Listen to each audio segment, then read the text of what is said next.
Worm is a web serial by J.C. McCrae, also known as Wildbow. You can read Worm in its original format by visiting parahumans.wordpress.com or donate to Wildbow's Patreon at patreon.com/wildbow. This story isn't intended for young or sensitive readers. Readers who are on the lookout for trigger warnings are advised to give Worm a pass. For a complete list, check the description for all of Worm's trigger warnings.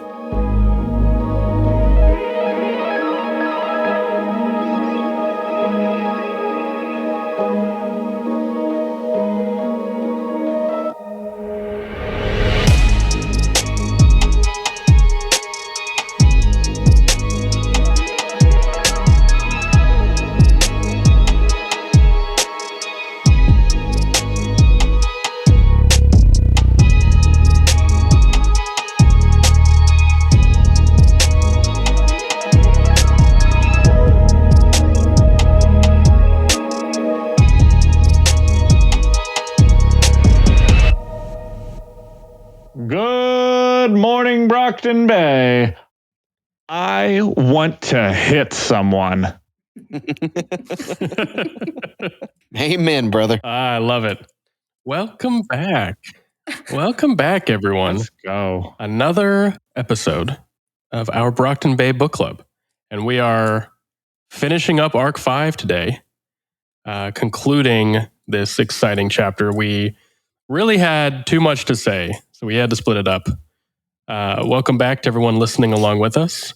We're going to dive right into this. As always, we're going to get some just initial, immediate reactions. We're down one of our new readers in Taylor. Taylor is out today, but we do still have Kat. So Kat, hit us with those reactions immediately. Overall, how you feeling? This fight was brutal. Amen. It was graphic. And we met some new characters that we've touched on before, but really got to meet, and I really like some of these new people. I'm hoping to see more of some of them. So, yeah. All right. I couldn't agree more. This is going to be exciting to get into. I think we're going to stick with our format. I know these chapters sort of blend together, but let's sort of keep it a little chronological here. So, Hannah, do you have some summaries for us? Yes, I do.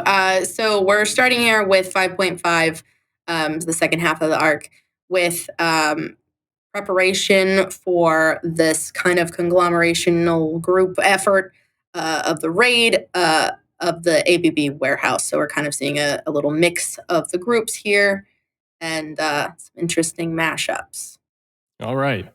Yeah, this was kind of a fun intro to some new faces that we haven't seen before, and some faces that we saw briefly at the beginning of the arc that we're now seeing again. So did anything stand out here? I think it's interesting just the work that the Undersiders put into planning not just their own side of things, but also not just planning with the group, but also planning their own side of things and making sure, hey, if X happens, we need to be prepared for Y. And this is how we're going to code everything so we can talk to each other. I just think that's kind of cool to see Tattletale, of course, thinking through everything, right? As she does. Leading over from sort of the last chapter, Taylor's power is stronger today. Why? Who knows? Don't be alarmed. Maybe a conk on the head will do you some good. Or some real anger. Maybe real fucked upness. Maybe like a second wave of a event. I do like the sort of tie-in that Taylor has with how powerful her power is, and her like current emotional state. Like she's obviously coming right off of this brutal confrontation at the school. Nothing went her way. She's angry. She's mad. And like as a result of that, her power is just sort of manifesting a bit stronger with that. And I can't remember up until this point, I don't think we've seen like a correlation between Cape's power and like their emotions or their anger or frustration or anything like that. So it's kind of unique. I still think this is going to tie back to Danny somehow.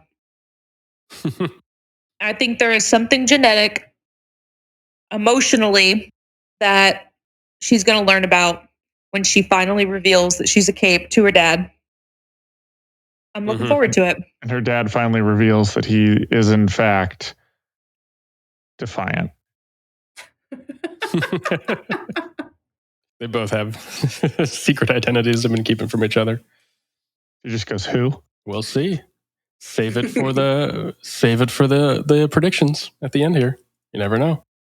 All right. What else we got? What's after this? What's our next little breakdown? Like I said, I know these chapters are going to kind of blend together as we get into the fight here. Yeah.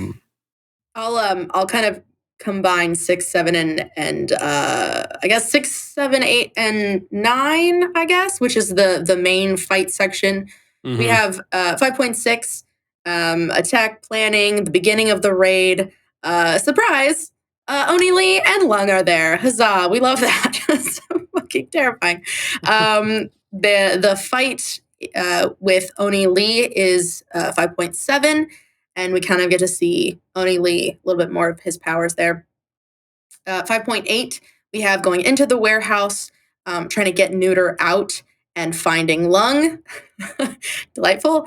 At 5.9, we have the Empire 88 fight with Lung. Sundancer makes a little sun, and Kaiser stabs Lung, which is very exciting. But Lung, as we know, being the strong boy that he is, gets back up, and Skinner is able to put him down and put him down for good. And I guess I'll also just tie in 5.10 there, which just the phrase "you carved out his eyes," and talking with Bitch, getting a little bit more information about Bitch and Taylor's kind of little relationship thing happening there. Yeah, good stuff. Going all the way back, just kicking this off, Bitch, after we saw, Taylor all the way back at the shop, reaching out and being like, hey, trying to make headway with Bitch, she, in turn, has a conversation. I think is it here where she has a conversation with Lisa? Or is it later? I forget. I think that About later. Bitch? About Yeah. Bitch. Yeah, Later. that's at 5 point. Okay, it's later. Well, it ties into this section where Bitch actually reaches out to Taylor in this section and asks about what happened. Mm-hmm. And they have, the bonding moment that's kind of a good return after, the one we had at the beginning of the chapter or the beginning of the arc. And then, of course, there's this weird bonding moment between them. And then they go in and, Bitch has got a flex on Kaiser, which is fantastic. And, the first time we kind of see these dogs, I know we talked about last time that we've seen them before change, but I feel like every time we see the dogs change through Bitch's powers, we are more exposed to what is going on and the different stages. And this time feels like start to finish, we finally got to see her put a hand on a dog, take him from, small to big. Yeah. Mm-hmm. Yeah. What, we kind of jumped over it in 5.5. Who did Taylor have a conversation with? Or was that in 5.6? Oh, with Neuter. In 5.5 or 5.6, I can't remember which part it was. I really liked her conversation with Neuter. I know it was 5.6, I'm pretty sure. Was it 5.6? Yeah. They're talking about planning and just getting everything, thinking through how they're going to do everything. I don't know. I just really liked that conversation. I thought you get kind of another character's insight into the world of superheroes, and especially for a character like Neuter, who has had some negative effects of his powers, at least, to his appearance. I don't know. I just thought that was a really interesting conversation. I really enjoyed that. You've got, not only do you have him, because he is immensely interesting, but also you've got Sundancer and the Travelers.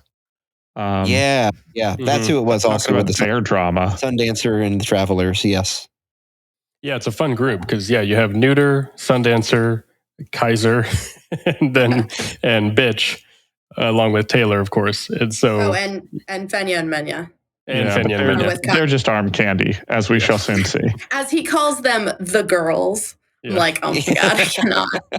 I cannot with him. Kaiser, please calm down. Please.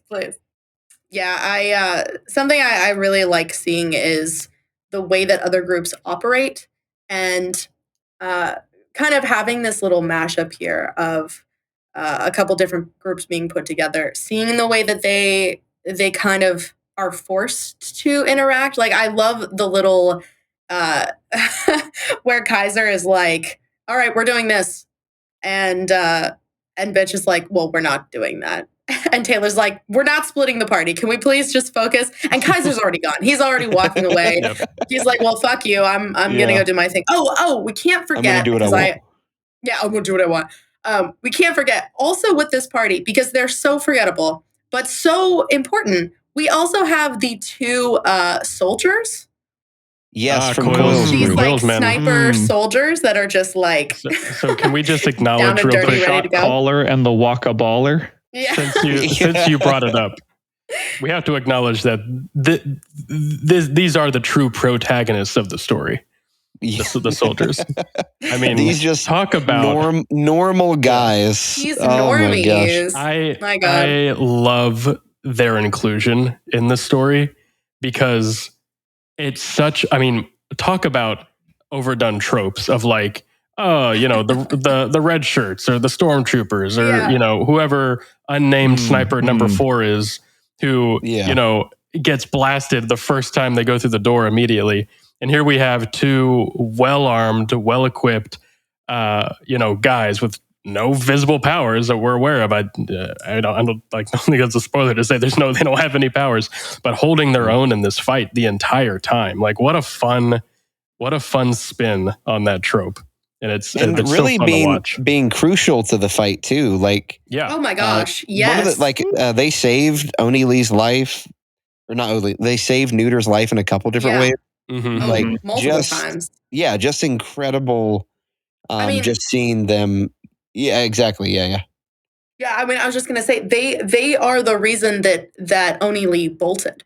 Like, because of Taylor being able to sense where he was, be able to call it out, and them take the shot, Bitch be able to stick her dogs on him. Like, because of them, they were an integral part of getting Oni Lee to just have to run away, because his shin was snapped at one point. Like, Jesus. Oh, God. Like, This guy gets dragged off a building. He does, like, 3 buildings. And then because of oh shoot, who is it who has Labyrinth?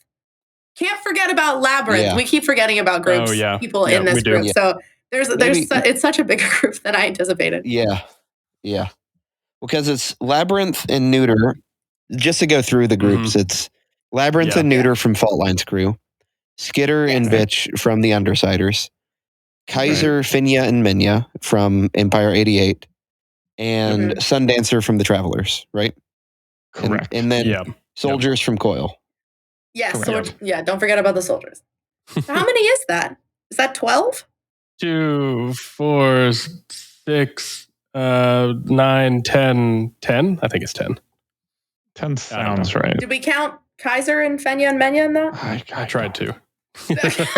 Anyways, the point being, proving that we're all like English majors. We're not math people. So we've got Kaiser, Fenya, and Menya. That's 3. Skitter and Bitch is 5.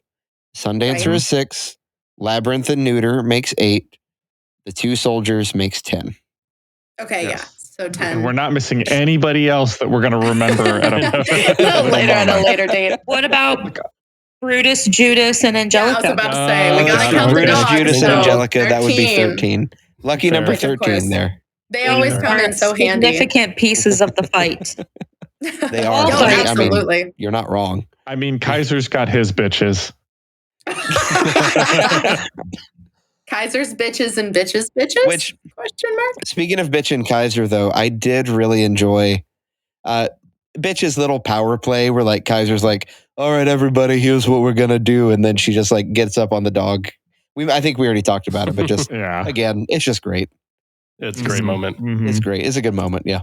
And before we pop off of the soldiers, I do just have to say, and this just is a testament to the way I love how Wildbow writes characters, because those guys feel so alive. Like, think about the situation. Like, we know Coyle funds his guys and he's loaded, so we imagine these guys are getting paid pretty well. But you've got to be like half nuts to walk into these types of fights just wearing body armor with guns. And then like at the end of the fight too, when Taylor's like, hey, do you guys need some help? You know, you're busted up pretty good. We got some healers. They're like, nah, we're fine. We're going to hitchhike it back. You know, like they're just, I don't like, who are these guys? Who does that? It's just the absolute like, all right, damn, I guess. Well, all right. Yeah. It just goes to show, like, unless you're in a world where, like, magically everybody has, like, enough invulnerability to be impervious to bullets, which is not this world, clearly, a well-placed sniper would destroy so many villains and heroes. That is true. Yeah. I think that is a good point to make, absolutely. Where, like these guys, they're clearly very well trained, specifically for taking out superheroes. And I think that is a good point to make, that these guys, they're not just soldiers. They're specifically hired to kill superheroes. Mm-hmm. Yeah. That does feel important. I'd agree. Yeah. Speaking of people that we need to kill, Oni Lee. Oh my God. What a cool power. Cool indeed, but annoying as fuck. Oh, like, super annoying. He's a little bitch boy for sure. No, that fight is so fun to read. I enjoyed it. I remembered that part of this fight from the last time when I read it the first time, and reading it again was like just so fun. The way he's just hopping around everywhere, and the fact that like when he teleports, the shadow, there's no visual cue that that he's teleported until after the shadow disappears, which is just like horrifying. It makes like a smoke screen as well. Like, he teleported to the snipers, popped over a few times, or popped a few clones, right, and then teleports away, and it's like he was never there. And that's just really cool. Yeah. He leaves like the little ash cloud. Yeah, he leaves the ash cloud, and they can't see it. It's a 10-foot cloud every time one of his clones dissipates. So if you have four clones that are surrounding, our soldier boys up on top of the roof, that's like an equivalent of a 40-foot cloud of smoke that they are now going to have to wait until it passes to be able to like see enough to shoot through. Like, that was such a smart move. I loved that.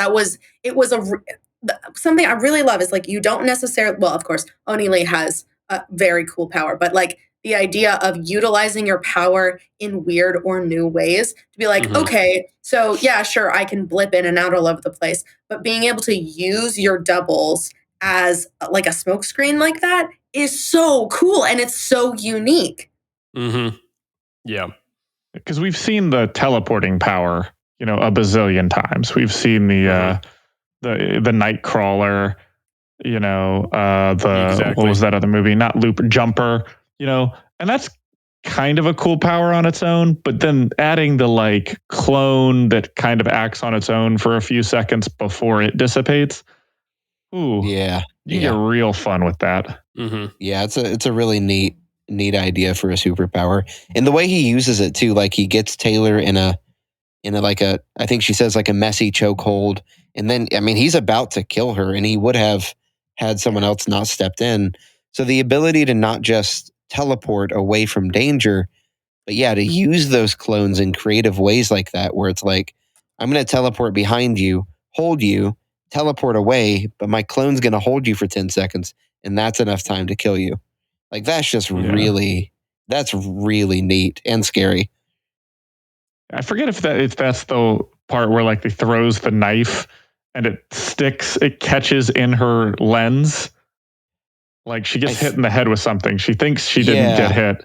Like, she got hit with like maybe the handle or something, but then she opens her eyes and like the tip of the knife is stuck in the lens of her mask. I think so, because I think one of Bitch's dogs jumps in, and then he jumps away and throws the knife. or something like that. Like that, yeah. It kind of makes me wonder when you're controlling, like, I think about this with Taylor. She has a moment where she's considering that her bugs could just like start. I think it's when she's commands them to like grab the money off the table in the warehouse of like, they'll just do the command. She doesn't have to think of like, okay, these bugs push this, these bugs collect it, these bugs do this. In the same way that like, I wonder if his power, Onili's power is very much where he doesn't necessarily have to think about what the clones are doing. They're just going to continue the operation that they were last, I guess, doing. So in the sense of like grabbing somebody or holding a knife to their throat or something like that. Or if it's a very distinct and separate, like could the clones react or would they, I don't know exactly. I think it's interesting to think about how with powers like that, your brain has to adapt. And how does your power adapt to your brain? I mean, we've already kind of seen in regards to this, Oni Lee is not, if we compare him to his power, he's not he's not a direct confrontation person unless he, is on the offensive. As soon as he, push comes to shove, he is kind of a little bitch. And if we think about what could cause a trigger event to give somebody the ability to leave a part of themselves there, but disappear so that they can run away, essentially, like, not to make judgments about the man, but it's kind of a cowardly power, something that obviously would be important to get yourself out of danger, especially if imagine you got that as like a little kid and you needed to disappear from your abusive household or something. But like, well, how much your power is tied? Power. It is. How much your power is tied to like personality though? Because that hasn't really been established as a thing. Because like Taylor's power is controlling tiny bugs. I'm not sure that I would connect that to her trigger event. We talked about that during her trigger event. Yeah, with her trigger event, she's there are bugs in the locker, and she can kind of like as she's because it's collected all this disgustingness, and the bugs have collected too. It makes me think because something with this is that like because we only know 2 people's or potentially with Glory Girl 3 people's trigger events, like how much more insight are we going to get to people because we learn about their backstory, we learn about their trigger event, and we go, oh my gosh, your power now makes perfect sense because this was your upbringing or this was your trigger event or whatever. Like, I do, having read the book before, I do remember a couple of things, and it's so interesting to me to think about like what can spawn a power that exists the way it does. Like with Neuter having, like poison skin, basically, like a toxin and blue skin and blue hair. Although it says he dyes it, and orange skin and blue eyes. Like that's so weird. Like what determines that your power is going to physically alter you, not just mentally alter you? Yeah. And I'm sure we'll come back to that. For sure. No, but yeah, it's fun to think about, especially as we like Alan, I think that's a really fun sort of thought experiment with a lot of these characters too, in terms of trying to figure out why they got the power that they did. Speaking of powers that they got, Taylor really, we mentioned Taylor's in the zone today. Doesn't know why. I'm sure it has nothing to do with the fact that she's getting super bullied at school. Oh, nothing at all. Gosh. But she does a couple things. Not only, like you said, are her bugs kind of going off of just a general will that she has, not even like conscious thought, just like, man, I wish that money was there. Like, and then they just do it. But she takes her power and she makes them into the shape of people. Ooh, yes. She starts forming human shapes out of bugs.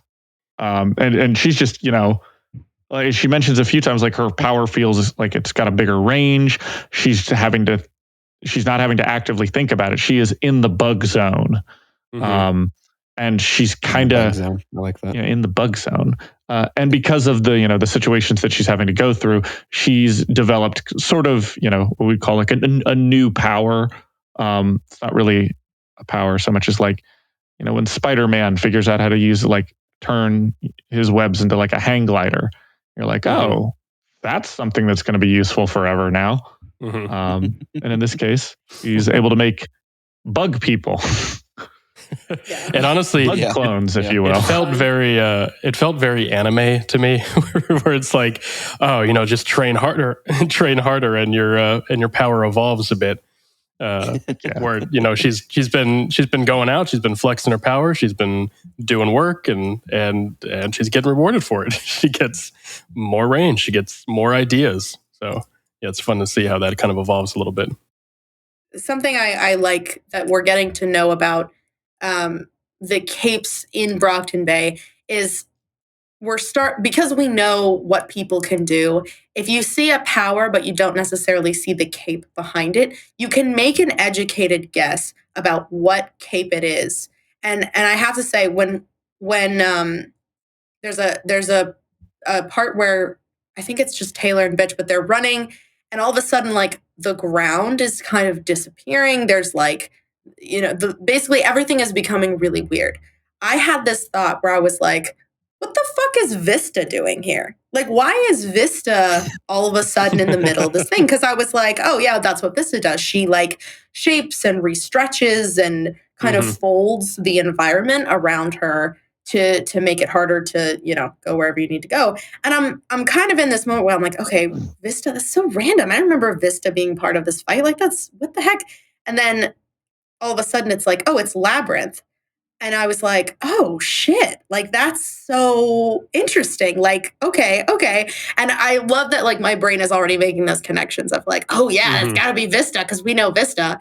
But like, I love that already because, capes come and go, but like the ones that live in Brockton Bay, regardless of whether they're heroes or villains, like we're gonna see them over and over and over again. And knowing what people can do and anticipating their like how they can help in a fight or what they can do is really exciting. And even though I was wrong for a second there because I thought it was Vista, like it's exciting to think about how future fights like this, because we know Lung is how he is, we're anticipating what he's going to do or how Taylor is going to have to change up the way she fights him because of what we already know about his power. And that just makes me so excited about like all the upcoming, big fights and, seeing these matchups of powers and play off of each other and like seeing, okay, so we've seen these two capes before, but let's see them fight in totally new ways now because they're up against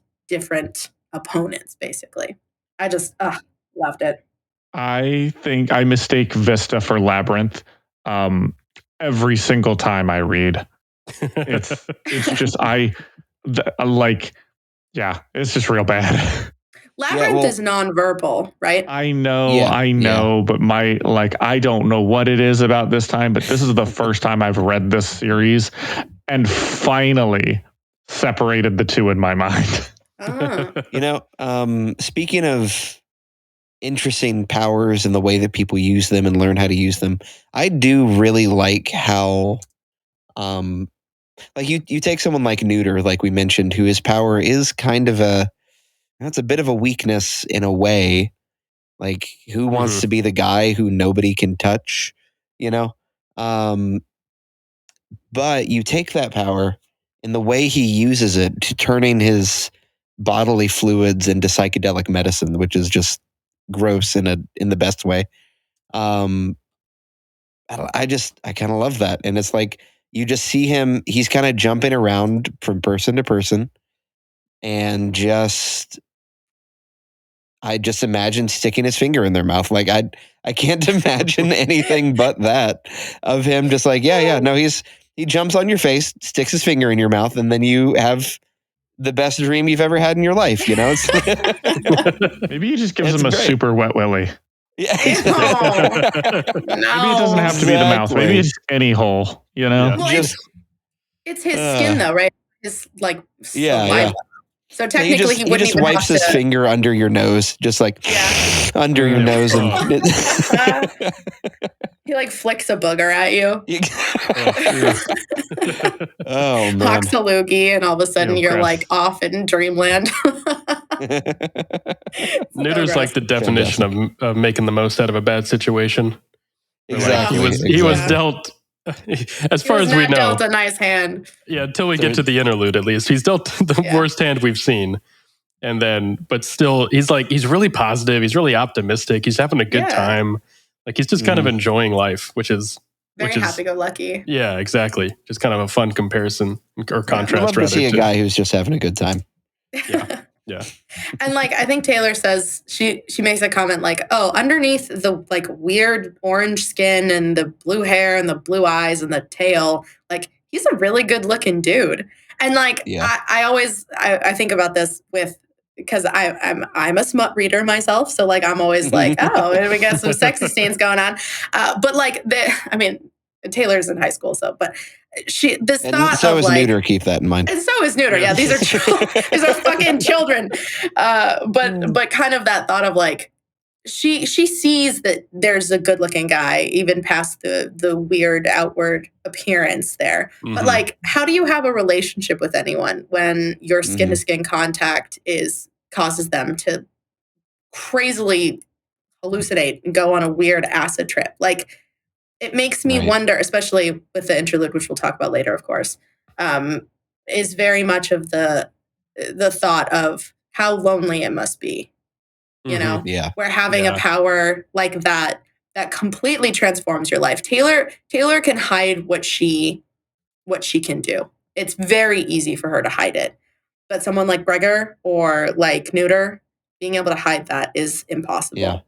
And that's what I like about that conversation with Neuter too, is where he's like, you know, sometimes your powers, they just kind of mess you up, you know?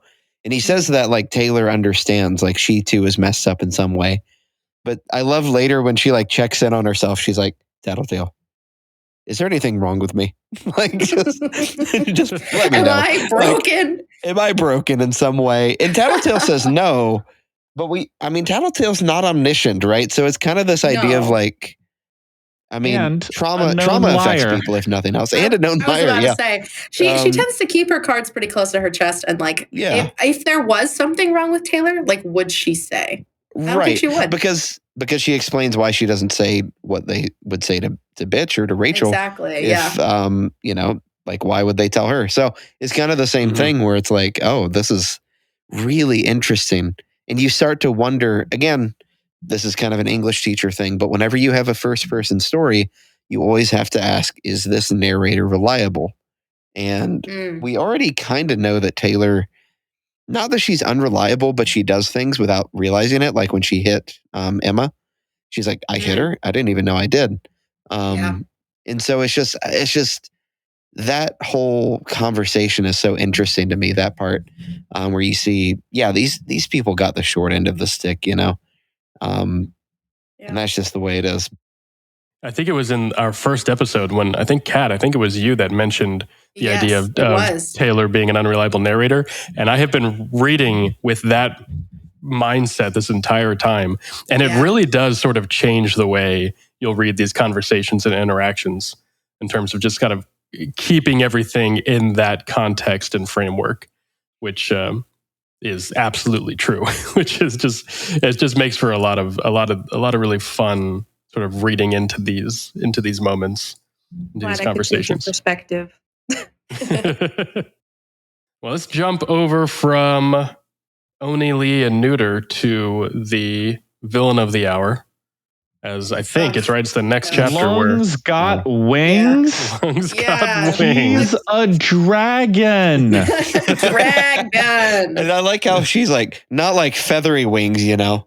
Well, she says not like a bat wings with fur, but like with scales and like a membrane in between. And I'm like, it's just a fucking dragon. What could it be? God. Wow. Jeez. It's sort of a giant worm, but like not worm with an O, like a worm with a Y. Why? It's like You know what? the Okay, Bane hot- of St. hot George take. or something. Hot take. The Alaskan bullworm. And I got a hot take for you guys. All right. Let's hear it. I'm I'm here ready for for a it. hot take. Let's go. Dragon mythology doesn't exist in this earth. Ooh. That's why Oh. Taylor doesn't know what a Except- dragon is. Except we've already had her describe his Oriental dragon tattoo. Yeah, and Right, also Oriental also dragon, in not European dragon. Okay. Ah. Okay. Oh, okay. Okay. I Fair. can get with it. So you're saying Oriental dragon like Shang-Chi, Raya, Like the last. long worm-like dragon. Yeah, yeah. Uh-huh. Right. But Mhm. maybe Okay. no. Okay. I don't know. I- That's true. I like it. No, I like no. Nick- It's a That good is a hot it's a good take. thought. That is a. I like the thought as a hot take for now. You and I both know that's wrong. I know. Yeah, I know. hush. She wouldn't feel the need to differentiate Oriental dragon. No, I know. I'm just joshing. I'm That's a joshing. fun one. Yeah. It's good fun That idea. is a good thought, But though. also, Yeah. wow, that would have Yeah, yeah. made for some crazy movie rentals from Earth Aleph once they find out. For real. The fuck are their dragons? For real. Man. Something I kind of want to touch on really quick before we jump into Lung is we have the big Oni Lee fight. We have them in the warehouse trying to figure out Neuter and like pulling him out, and the whole like find gloves, find plastic, find anything so we don't have to touch his skin and all be on our asses. But there's kind of this like exchange between Taylor and Sundancer where Sundancer is like questioning everything that Taylor is doing. Like she's like, well, get gloves. Like, oh, why? Like, well, because we can't touch him. Like, okay, well, let's find, purses. Like, well, why? Like, because we don't have bandages. Like the kind of this interesting, which I mean, we see more later with Sundancer, but like a very young innocence with Sundancer, or like when a kid asks you, well, why? Okay, well, why and why and why? It's like I'm trying to save. No wonder the travelers have problems. You're one of them, Sundancer. Well, I think it just shows that Taylor kind of has an instinct for this. Like she's very intelligent. Yeah. Let's be honest here. Her bugs by themselves, yes, there's a lot of poisonous bugs out there, venomous bugs, but by itself, her power is not strong compared to the likes of Lung and Bitch and many others, because they have such firepower, like big, lots of damage, can be done in one go. They don't have to think about their power, right? They can, they don't have to think about what to do with it.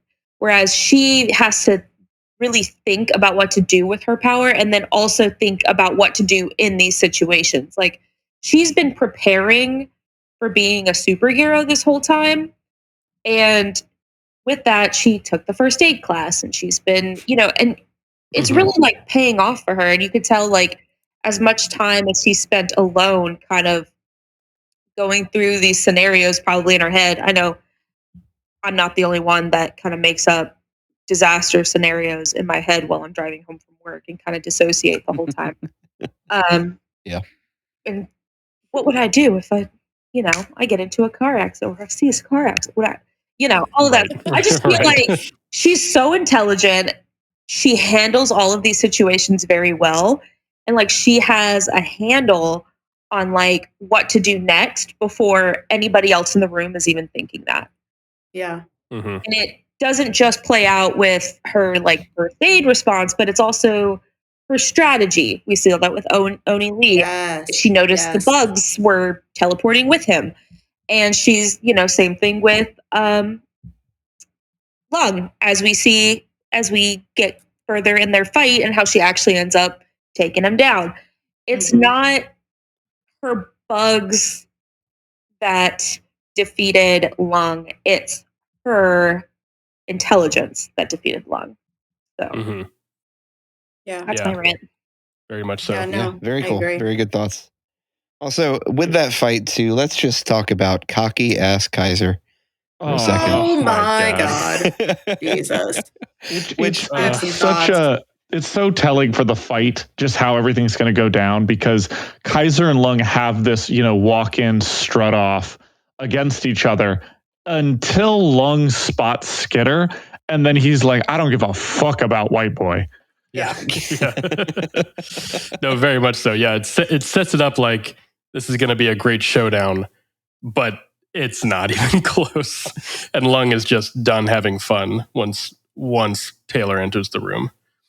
And yeah, what a throwdown! What a beatdown! How does he end up? Is it just him throwing him against the wall? Is that all it does? So I've got kind of the play-by-play here. Oh, We've please, got Let's hear it. Lung Hit me. kicking the ass of the dogs, which Yeah. leaves one of them with a missing eye, Yeah. one-eyed Brutus. I think no! Oni Lee did that.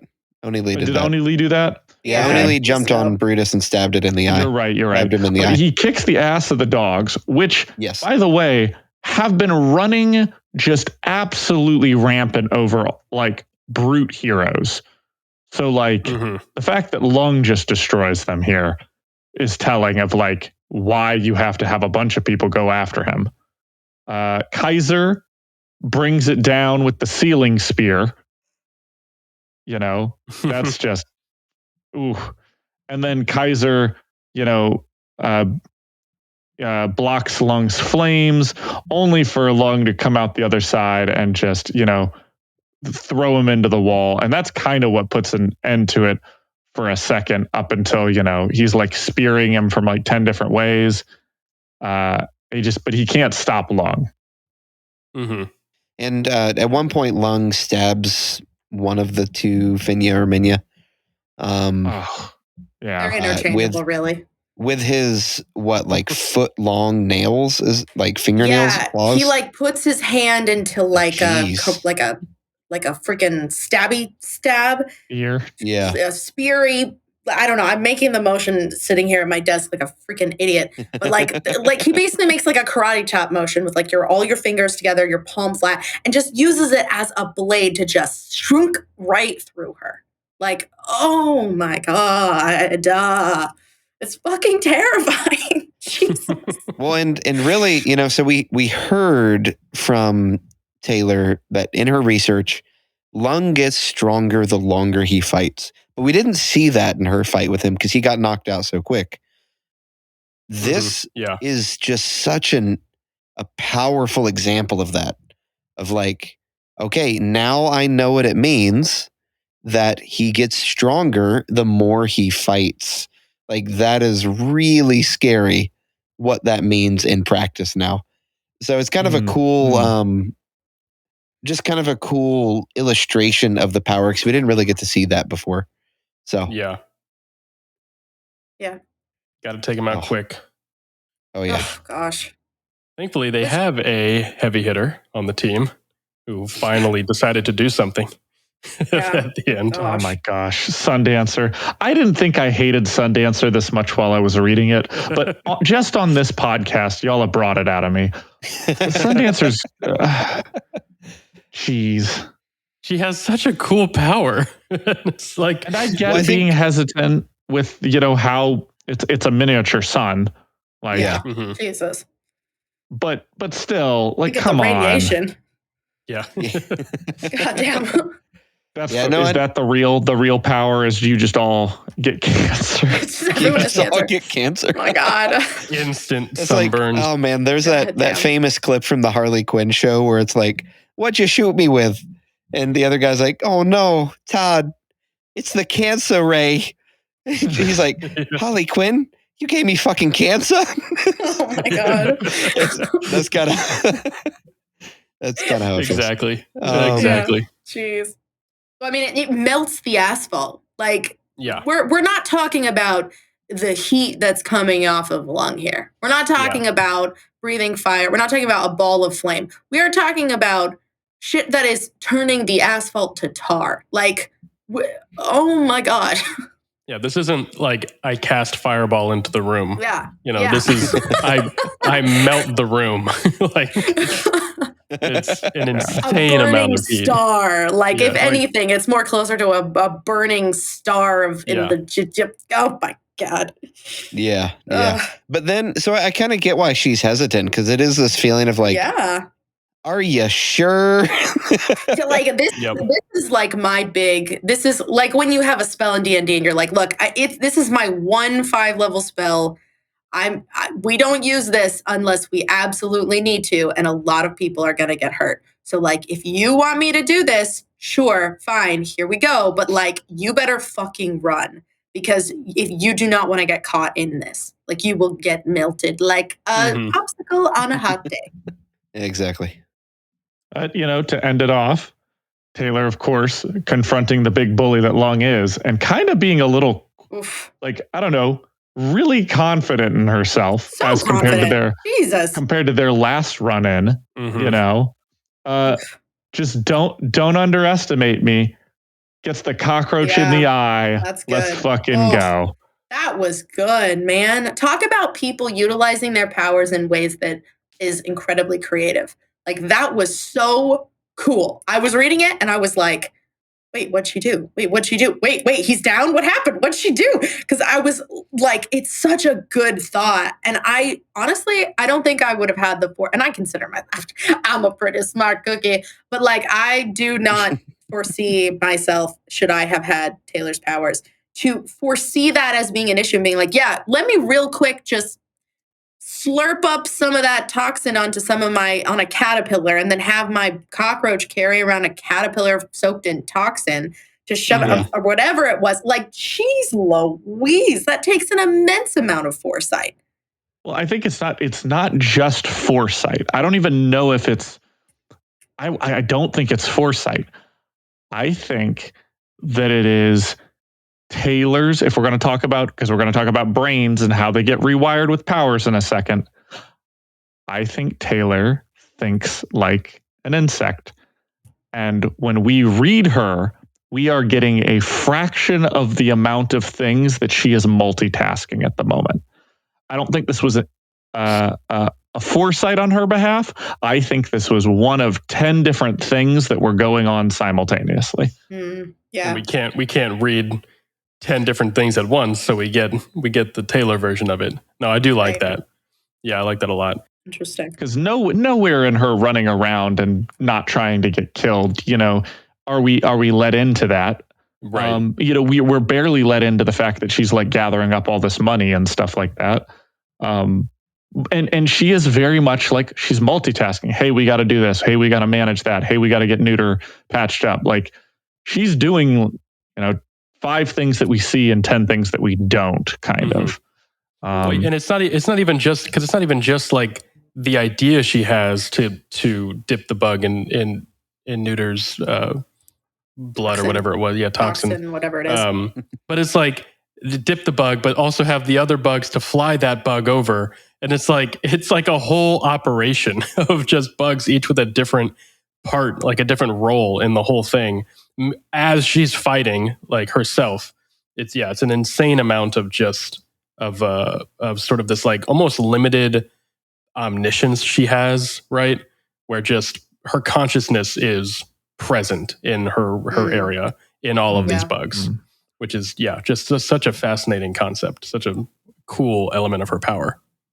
Which brings us to, of course, our favorite reoccurring segment on this podcast. What the fuck, Taylor? What the fuck, eyes? Taylor? The eyes? Go for the eyes, boo.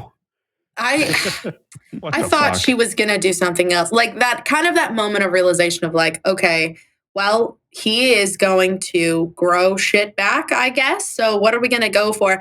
I thought she was going to go for the hands, maybe. Like, honestly, that was my first thought, is the hands. But like the eyes, oh my God. Like, gets in there and pops them out too. She says the second one was easier. Like, Jesus Christ, Taylor. What the fuck, Taylor? And then holds them in her hand, is like, ooh, look at those. And of course, you know what? I'll give it to Sundancer. Sundancer has the appropriate reaction. Just like, oh my God. Yeah. Yeah. And like Taylor reaches over to like help Sundancer up, and Sundancer gives it this look like, I'm not taking your hand. And she looks down, she's like, oh, I'm covered in blood. Oh, sorry. Oh, I'm sorry about the eye juices. Let me help you with that. I wanted her to cut off his dick again, though. Oh my God. Delightful. Your thought. 2 orbs lay in her hand. Yeah. No, stop it. Gross. I love before she does that, though, her call to Tattletale, just to sort of get the confirmation. Yeah. She's not a total monster. You know, she's got to make sure. She's not just going to rip this man's eyes out and be like, oh, actually, no, just kidding. That maimed him forever, and that's never going back. Yeah. But also the trust. What I like about that conversation is the trust that she places in Tattletale, despite Tattletale having shown lapses of her in her power. Yes. Taylor's still like 100%. I know you're not going to intentionally deceive me with anything, which is a really cool sort of subtle bonding moment that they have there. Yeah, I think so too. That's something we've talked about on like 2 episodes ago, of the fact that like Tattletale has fucked up multiple times and has asked Taylor to not share it with the rest of the group. So like if anybody knows that Tattletale can be wrong, it's Taylor. Taylor knows. And she still puts that amount of trust into Tattletale. Yeah, exactly. Oh, what fun. Cool. Yeah. Oh, what Do we fun. want to move on to the end of the fight, post fight, where we're all hanging around, divvying up some dollar bucks, some dollar bills? Yeah, which I love that everyone's just kind of surprised at her, that like, wait, you stopped to collect the money? Like, number one, Bug Girl was the one that kicked Lung's ass. Yeah. Oh, number God. 2. Oh, I love it. Number 2, saved Neuter. Number 3, Jesus. Like everybody owes her here. Yeah, everybody. Sure. Sundancer wouldn't get off her ass if Taylor didn't push her. The snipers kind of worked in tandem with Taylor to get Oni Lee to fuck off. Yep. Like Kaiser owes her. In the end, though, Sundancer, we even see like Lung is even more powerful than we thought he was, because we see her like summon the sun, the power of the sun in her hand, essentially. And then Lung just goes, no, and just flicks it away, and he controls it now. It's like, wait, what? Yeah. Like that works like that? Like that? Yeah. It's wild. Number 1, we haven't even seen his final form. And number 2, I think she could have tried harder. Final form. Yeah. Well, I think that's interesting, because Lung has the ability for pyrokinesis. Is that, am I saying that correctly? Pyrokinesis. Yeah. Of like, so it's interesting because we talk about later in the interlude about the Manton effect a little bit, but like, so if you're pyrokinetic, you can control a different person's firepower, as we shall say. Apparently. Like, that is so interesting that like you could potentially control the power of somebody else, which we actually, now that I'm saying it out loud and thinking about it, we see that happen with Panacea at the bank heist. Where because she has access to the bug, she can therefore fuck with Taylor because of her power. So that's super interesting. That is so, I love it. God damn. Wildbow, you're just, oh my gosh. My brain is like constantly surprised and excited and just incredibly jealous of the things that you make. I'm very, very jelly. But speaking of everyone owing Taylor a favor, I love her little like nod to either Fenya or Menya, whichever one is standing there. Oh yes. Like, hey, maybe tell your boss that I saved his life, and he should probably tell Hookwolf to back off. You know? Yeah. Take a chill pill. Yeah. Take a chill pill. Yeah, exactly. Chill the fuck out. And they're just like, just subtle nod, like, okay. We got you. Yeah, which leads more into the bitch Taylor dynamic growing even stronger I to love finish that. out this chapter, because you've got what I would like to title the fake out kiss moment. What?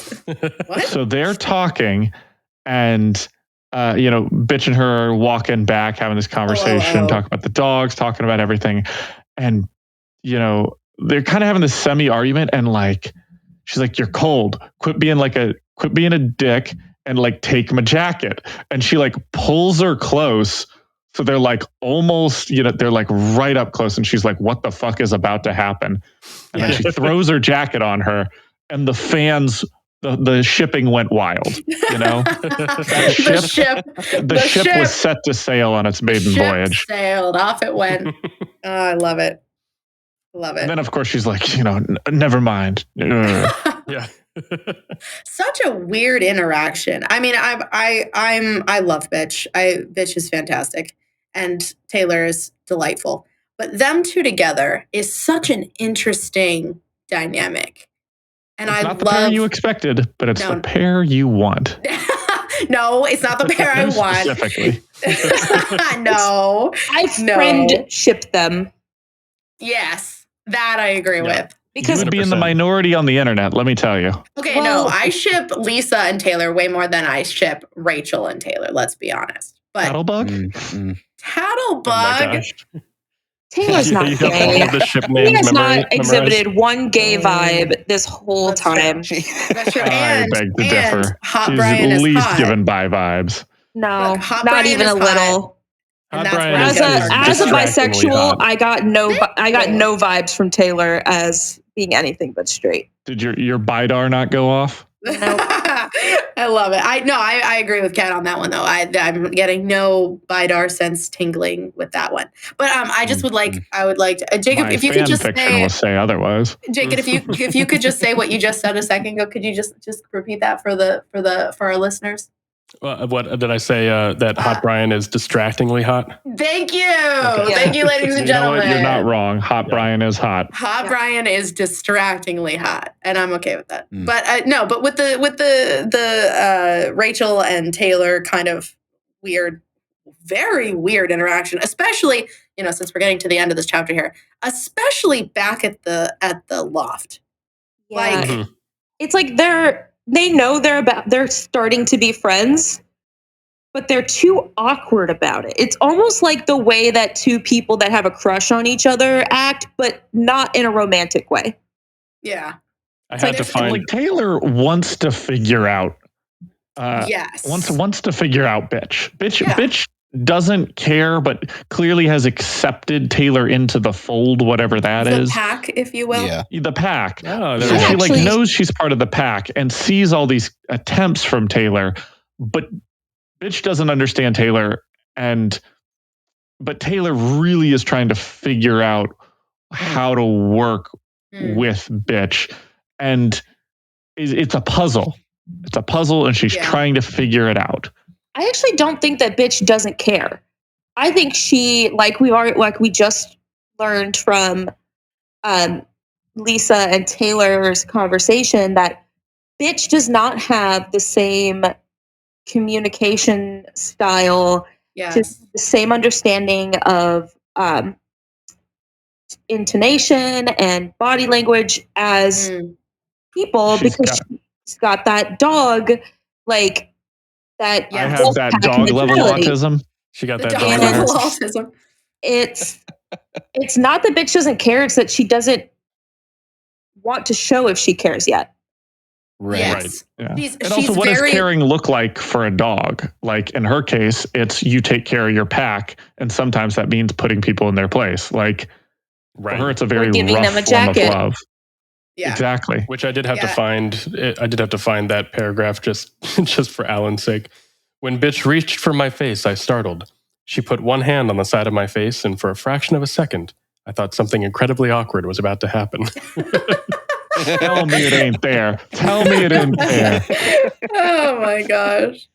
Oh my gosh. I was so confused at first when she was like, she turned my neck to like a till it was almost completely horizontal, and I'm like, is Bitch trying to break her neck right now? Just snap it right off. Do we need along with what the fuck Taylor? Do we need like a horny bonk Taylor? Just like maybe. When appropriate. Yeah. Yeah. That's, Also, a slight note: she turns turns her head so she can see the finger mark that's around Taylor's gosh. neck. To which right. Taylor realizes, "Oh shoot! I have a handprint shaped bruise around my entire body. I am never going to be able to hide that." Yeah. Yeah. Well, Oh, yeah, that she was says, crazy. I mean, you walked up to a dragon and said, "Hey, come at me, come at me," and Lung bro. was like, What? "Okay." Jesus. What? I Taylor. don't a understand. Nick. nondescript reptile with wings. You know what? We'll go with that. That Oh my breathes God. fire and has scales. Gotcha. Yeah, And yeah, wings. But yeah. I loved it's hard sometimes when you're reading a story to visualize scale. Like, oh, and he stood 15 feet tall. Like, how tall? I'm like, okay, wait, my ceiling's 8 feet, so like 7 feet above that. So, I love that so much. Literally, that is right. how I think about space. Yeah, But then, yeah. but then to see the image of like, well, I can visualize a handprint around me. Like, just sort of gives more weight to that. That's just how big he was. It's crazy. Gives me like weird, like nervous shivers. Like, oh God, that is huge. Like, oh man. And the fact that's interesting, he didn't squeeze hard. He totally could have crushed her, and he didn't. Like, Yeah. and I realize that it's kind of, it's one of those things where the book that we're reading it slower than it's happening because you're having to describe, what's happening, what Lung's doing, what Taylor's doing in response. But like, he could have squished her like a little bug, and he didn't. And she was able to like get out of it. But oh Lord, Mm-hmm. Yeah. Ugh. It's something I think gives the undersiders, at least most of the undersiders, kind of an advantage compared to a lot of these people. Is while the undersiders do have to posture a bit, they don't as a collective, and some of their members don't have the ego that everybody else does. Yeah. They're not bombastic hero or villains that you would like see on television, for instance. Kaiser has swag. Lung is just also, he's a monster. These are front page villains. Yeah. The undersiders are kind of, I don't want to say that they aren't cool, but they're kind of B tier. No, I would argue that it's not that they're B tier. They're just not villainous. Like, they don't have a gang. They don't have, They don't have the PR team. Well, no, They don't have reason. They don't have like a negative reason to be a villain. Their reasoning is money. Like, they're like, hey, we can make money doing this. We have the powers. We have the ability. Let's do it. Versus Kaiser is like, I hate everyone who is white. He's also like, I am a legitimate business owner. Right. Yes. And he's like, I can use my powers for Nazism. Yeah. And he does. I'm not talking about their motivations, but that they don't have the ego or the aesthetic. Yeah, that's definitely true. Of like a big villain. Yeah. Like, I was going to say a big time villain, if you will. Like, they definitely have your neighborhood villain vibe to them. They're them and Uber and Leet, perfect matchups. Like, Uber and Leet are not. Uber and Leet actually have a better shtick going. Like, their outfits, iconic. It's because everyone loves a good theme. They've got a good theme. They've got a good, like I said, they've got the ego Uber and Leet for are just being Jesse and James. They're memorable villains. They're Jesse and James. Yeah, there you go. And the undersiders are low-key villains. They are for sure. They aren't trying to draw attention, nor do they really want it. So they're cozy gaming villains. Yeah, they're closer to like Fault Line's crew. Yeah. They literally robbed a bank just to get attention, though. Mm-hmm. Yeah. They were also hired to do that. After but Tattletale suggested the idea, though. Yeah. Like, I think the idea of like, well, if we're going to be, we're playing with the big boys now. And if we want to play with the big boys, we're going to need a reputation that is going to precede us. I do think Lisa is the person in that group that is the ego. Because although Gru is clearly like the leader, he is probably the least, maybe next to Taylor, in terms of like, once again, I'm just going to keep using the word ego. Yeah, I think it works. Regent definitely has ego, but it's not for like a team dynamic. Yeah, it's that teenage boy ego, not like the group ego. Yeah, Bitch doesn't really. No, Taylor certainly doesn't. Like, who is it? It's Lisa. Lisa is the PR team for a small coffee shop that doesn't want to serve anybody that isn't on their block. Yeah. She's like, no, you need to get a TikTok. And they're like, that just seems like a lot, and we're just a small business. And she's like, you need to rob a bank. And they're like, like, we're just trying to rob those in our community. Yeah. My God. All right. Well, should we shift a little bit? Because I feel like we really do need to talk about this last how bit. Powers affect your brain, or do we want to move on? Oh yeah. I mean, I think we definitely should. We got to hit it up, and then we got to talk about the interlude. But we have to talk about Lisa and Taylor's conversation. Yep. Let's go. I probably could read this book about 8 times and still never fully understand the way that powers and brains work. But I think that Taylor and Lisa's conversation specifically about Rachel, is so, it's what I love about the interpersonal dynamics of this book. Like these one-off little conversations that give us such a good insight into the people, their powers. It's such a good and because powers are so intertwined with mental state and trauma, as we have, just now shown and kind of hinted at before.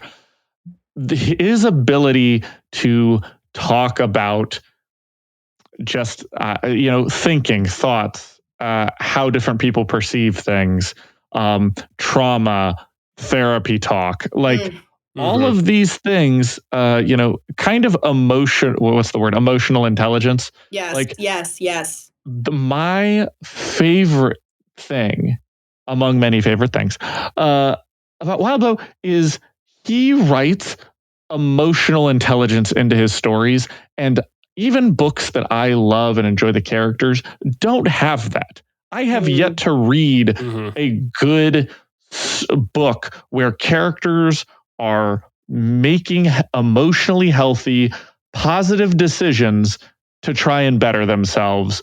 Because most of the books you get are people who are shitty, and they just get shittier even if they're in therapy.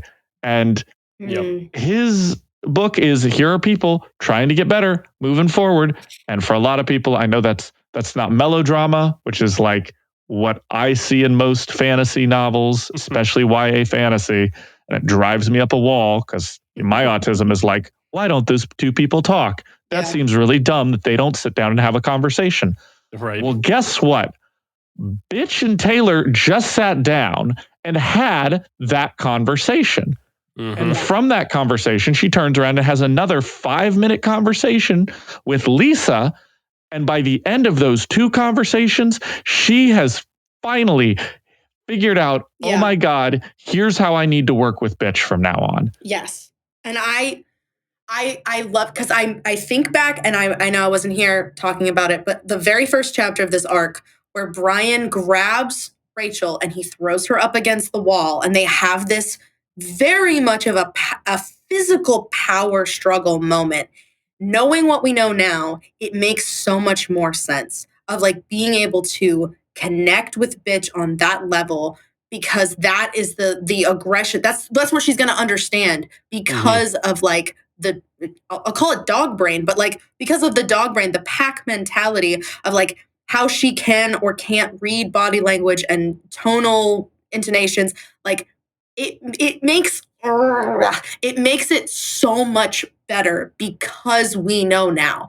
And like Brian and Lisa have had a chance to, like, they know Bitch. They've interacted with her. Brian has learned this is how he has to talk to Rachel, for it to get through to her. And now that we finally are in on it, all of what bitch does makes so much sense. Like, I think about it a lot of the whole smiling thing, about like when you smile at her, she sees bared teeth. She doesn't see it as it's a warm, it's an encouraging facial expression, but she sees it as the dog, dog brain of like, oh, they're baring their teeth at me. Are they challenging me right now? Like, let's fucking go. And not understanding the tonal shifts in a conversation or your voice, just, it's so good. It's so good. Yeah, and it humanizes bitch in a weird way, because she has felt like this almost inhuman character where you're like, look, I get that you have issues, but come on, what is wrong with you? And so in this weird way, explaining that she has dog brain, for lack of a better term, which I do kind of like that. But for lack of a better term, she has dog brain. And so it's like, oh, now in a weird way, she feels more human. Yes, absolutely. It's really cool because it comes off the tail. I just thought about this. It comes off the tail of the interlude from the previous chapter, which is Brutus's perspective. Oh, yeah. And the whole point of that is to show how the world is viewed through a dog's eyes. And then this chapter has been kind of hammering in that bitch sees things differently. And finally, at the end is, bitch sees things like how a dog does. You could take the Brutus chapter and flip it. It's just bitch walking around. Yeah. It's like poetry. They rhyme. Oh my God. To quote the great George Lucas. God damn. Well, to kind of say what you were saying, Nick, like Taylor even says it. She's when she's talking to Tattletale, like the whole like, oh, so she's not a sociopath. Like, so Rachel isn't a sociopath. It's like, no, she's not. She's just got dog brain. And like it really does humanize. It takes her from kind of this very brutish, kind of almost dumb character where you're just like, oh, she's just all brute force and stupidity, to no, she is got dog brain, which, like, while we have seen a lot of the negative side of that, of like her being incredibly aggressive and not understanding like tonal intonations, we also see that weird loyalty side pop in with her trying to like, give Taylor her jacket and, examining her neck. It's very much of like a dog sniffing another dog. Like, yo, you good? Like checking them out and being like, okay, you're good. You're good. All right. Okay. And seeing that a little bit of sense of loyalty. And like, if Rachel sees Taylor as part of the pack, the pack of the undersiders, how is that going to shift the way that they fight together, the way that they cohabit the loft space together? So good. It's so good. It's so good. I feel like that's going to be one of our t-shirt when we get our merch, eventually. Will be I got dog brain. I'm not a sociopath. I just have dog brain. I love it. I'm writing it down right now. Excellent. It's perfect. All right. Any final thoughts on this before we hit the interlude? Well, we got to hit. Oh wait, no, I'm sorry. I thought we were finishing up. You can cut that out then. We can't. Just don't forget. Mark the time, Michael. But I was going to mention the favorite superpower. Oh yeah, we got to get that. Yeah. Don't worry. Actually, Michael, can you mark the time? I'm going to need you to cut out Nick's section where he explained why to mark the time. No worries. Okay. All right. Let's get Michael, back into it. if you don't mind marking the time. Oh my so God. That way we can cut out when Alan is explaining why I need to mark the time. Thank you. Or you need to mark the time. I don't need to mark the time, Michael. Section? You need to. Oh my God. Can we let's get to the interlude? The interlude real quick and finally talk about this, where we have Gregor the Snail, who we did not get to see fighting in this section, but it is his perspective as we're heading back to kind of get a little bit more of an insight into their team. Into the club. I know we were just talking about this whole time about how Neuter is like cursed with these bad looks and all of that stuff, but my God, we were not prepared for... He brings in the bitches. Good Lord. Yeah. All right. At least he gets you high. Gregor the Snail when your body is a drug, in the most literal sense. Heard a few songs like that. Yeah. Sounds like a Kesha song. I was literally thinking the Kesha song. Yeah. I'm not gonna lie. I like Neuter seems really nice. He's really cool. Bless him. But one of those jaded personality things. Like he just kind of gives off a little bit of date rapist vibes with the drug thing. I would never say that he gives that vibe off on purpose. Of course, but like scenario wise, it's just like that's a dangerous situation. Okay, he is 16. We have to keep that in mind. He's 16 years and old. they wanted it. Like they knew that they were taking that drug. Oh, Kat, that's No. Okay. So 100% serious. They literally knew exactly what they were about to take. Yes, they were That very they aware. willingly put it in their mouths. So you can't call it date rape when it's conscious decision. Yeah. Also, very realistically, we're there hanging out, listening to him tell stories because they were waiting for him to give them a spoonful of sugar. Yeah. He licks it, right? He licks the spoon or He something puts like water in it, and then he puts his tongue in the water. Yeah. Ugh. Which once again, I love Neuter. It's I think he's really cool. It's just like one of those things where like him being 16, I think makes it kind of worse because like less impulse control and like it just sounds like a bad setup. Like I was just like, oh, this is I don't know. Yeah. I also kind of to Hannah's point about like the loneliness that he could feel. I think that's important to keep in mind too, because this might be the closest that he gets to physical contact with people. Yeah. Yes, that's very true. It's very King Midas, because he's he said before like Taylor was saying when she was trying to take care of him, like if I touch him, I could be gone, like actually dead. Yeah. And just that idea of like, hey, if somebody touches me, they could die. Kind of who's the X-Men who does that? Is that right? He even says that like would never wake up from their. Well, no. He said he can't overdose people. He's tried and it didn't work. Yes, he can't kill them, but they'd be out for a long time to the point where like they might starve. They might shit happens to your brain when you're on that much, Yeah, acid. Exactly. And he says it's not addictive, but of course it's there's the psychological effects. Who knows? So I imagine like yes, I can see where you're coming from, Alan, but I would disagree. I think he gives off like class clown vibes in the sense that he wants to make people happy, but he knows that he's never really going to be friends with anyone. Yes. I literally, it reminds me very much of like this. I'm sure nobody's surprised that I'm on a very odd side of TikTok, but like the character of like the kind of tortured, funny villain vibes of like, I'm a little bit of a bad boy and everyone knows that I'm like kind of this player vibe, but it's all to hide how lonely I feel. And I get that so strongly off of him. He's got the smirk and he's like really charismatic as we, see his conversation with Taylor earlier in the arc. And it's just like, he's clearly like, he's got the moves. He's got the charisma. He's got the smile. And he's got girls all around him, but not in a way that he probably wants. And it feels like, and even with Gregor asking him, like, are you happy? Like, just this kind of like, oh yeah, man, I've got everything I could possibly want. And kind of this like look at him like, do you really? Like, it's so tragic. And the what you said, Nick, of like, this is the closest he's going to get because he can't have, a physical contact with anybody of like, the closest he's going to get is like these groupie girls that come to the club so they can get high for an hour.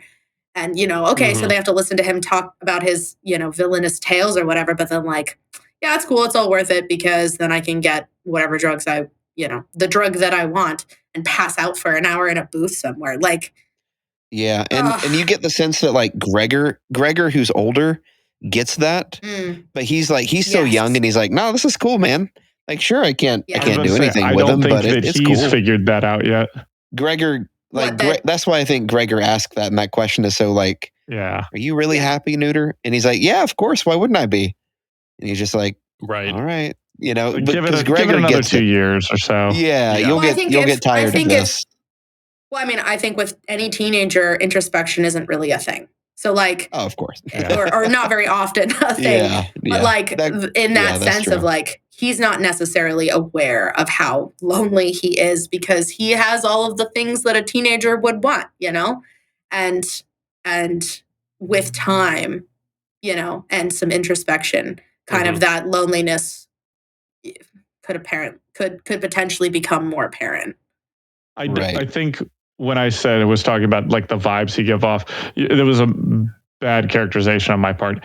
He personally does not give off those vibes. The situation for sure they are in, oh my god, yeah, is a scenario, a recipe for disaster. Yes. Is any parent looking in on that situation like has a mini panic attack of like, oh my gosh, Mary, what are you doing here? Get out of here. Go home, do your homework. I'm just looking like, oh, a powered individual, underage, giving out drugs to, you know, all these women. Other underage women. Yeah, in the club, in the VIP lounge, like, and they're like, you know, drugged out of their mind, laying around. I'm just like, this is a bad scenario waiting to happen. That's true. I get that. Yeah, that's true. But on the flip side, you know, like you said, Gregor is this older guy who's, you know, like, hey, Neuter, are you really happy? And I don't know if Neuter knows that he's unhappy yet. Yeah, he doesn't know that he isn't.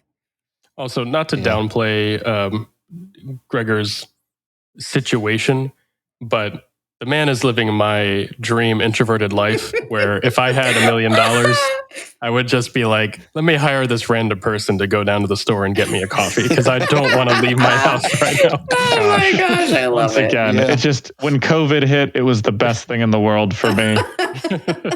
Every service catered to my needs. Exactly. Yeah, this was, I'm again kind of remembering when this was written. This was kind of just pre the Uber Eats, DoorDash, Grubhub boom. So yeah, you had to get somebody to do it. That's for true. him. Gregor's doing really well for himself now with his, you know, he can get his groceries dropped off and for less than $400. For less than $400. Yeah, Truly. for real. My God. Puts on a mask. Nobody thinks twice about it. He's like, I got COVID. And they're like, oh. Right. In post-pandemic world, he doesn't even have to open the door. Yeah, for real. Yeah. Yeah, no, I imagine Gregor is living his best life right now in 2023. Well, there was one other big bit of world building that we got from this interlude, and that was Gregor's conversation with Faultline, who, just real quick, so far got to be like the coolest gang leader, right? I think it has to go to Faultline. She's so cool. Once again, I stand. So cool. Faultline has the practical yet stylish down so well. I already geeked out last time about Faultline having literally riot gear and a battle skirt. Yeah. And then we go in, I'm trying to find the description, but like pops in and I just have, dang, she got it going on. I got big when she's doing her little test. The first scene in Edge of Tomorrow, if you guys have seen Edge of Tomorrow, where we see Emily Blunt's character for the first time. Yeah. Just like kicking ass against all the robots in there. Like that's how I imagine Faultline looking when Gregor walks in. Oh, here we go. White dress shirt, sleeves rolled up, black slacks tucked into shiny black riding boots with steel toes. Yeah, mommy. Woo! We are suspenders away from being dangerous. Oh. The steel-toed riding boots for me. Woo. I know, right? Damn. Yeah, she knows style, that's for sure. I mean, when you're the leader of a villain group, you kind of have to have style like she does. Like that's just But I love their conversation about the Manton effect and sort of trying to figure out ways around it. We got some clarity on kind of how it works a little bit, or at least, you know, how they think it works. And then her experiments to try to navigate it were pretty interesting. Again, just another fun ways of expanding the world that we didn't really need or ask for, but we got and we're happy for. Yeah.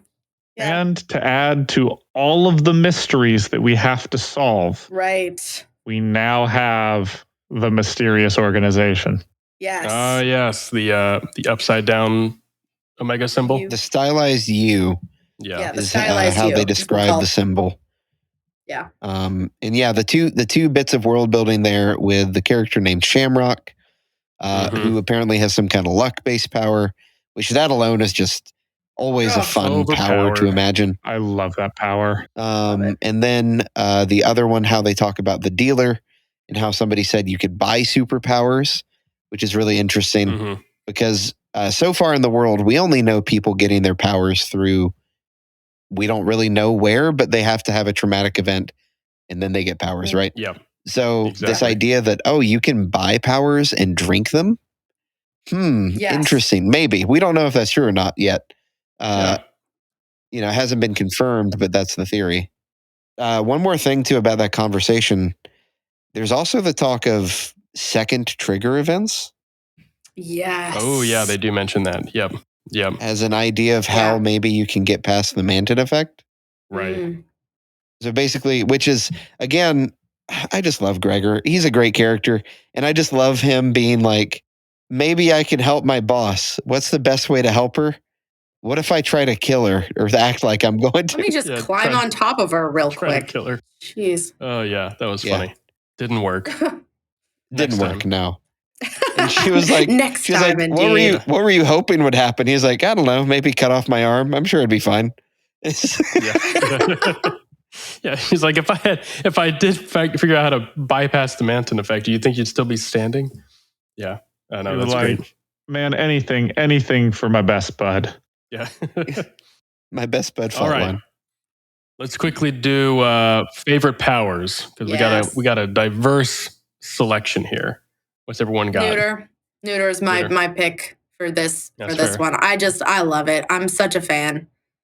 And the look too. I'm here for it. Kaiser for me. Kaiser's just the abilities to cool. just like have blades.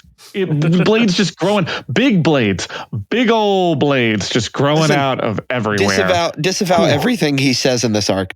His powers are critical support.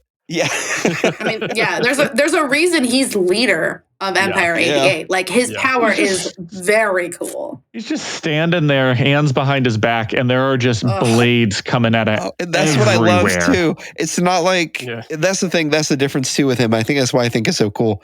And even then, he's not even my favorite power in this one, really. I think, but just the fact that unlike like metal bending, you imagine a character who's like a metal bender from Avatar: The Last Airbender, or any kind of elemental bender. They're moving their arms, right? They're waving their hands. Kaiser just walking and standing, arms folded, and stuff happening around him is so cool. That is pretty badass. Like, I hate that I'm gushing over literally one of the worst people in the story. The power is so cool. Oh man. But I think I actually forgot that Lung was in this arc.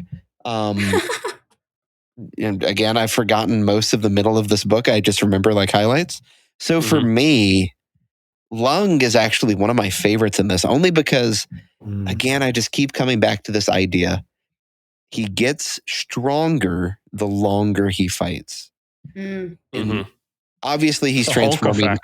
It's the Hulk effect in a way. Although even the Hulk gets weak after fighting for too long. No, that's the whole point of the Hulk. The longer he goes, the longer he goes, the angrier he gets. The angrier he gets, the harder he fights. The stronger he gets. Yeah, so which is why you've got to beat him early. Yeah. That's right. So just, I don't know. There's so many cool powers here. Oni Lee, his power is really cool. Lung's power, just the idea of like, yes, the longer he goes on, the stronger he gets. The amount of time my guy gets up from getting like stabbed through the heart or blasted with a son of light or, who knows what else, shot from the sniper. It's like and he just keeps on trucking. Dragon Boy, we saw him the first time and we were like, dang, he's getting metal skin and, he's breathing fire. That's wild. And now it's like, oh, wings are coming out of his back. his neck is so long he can just kind of like Turn it whip in a it U. around behind him. Golly. Yeah. Like every time we've seen him, he's gotten wilder. Yeah, I'll echo. Exactly. I'll echo that sentiment. Lung was fun to read about. Just fun seeing him grow.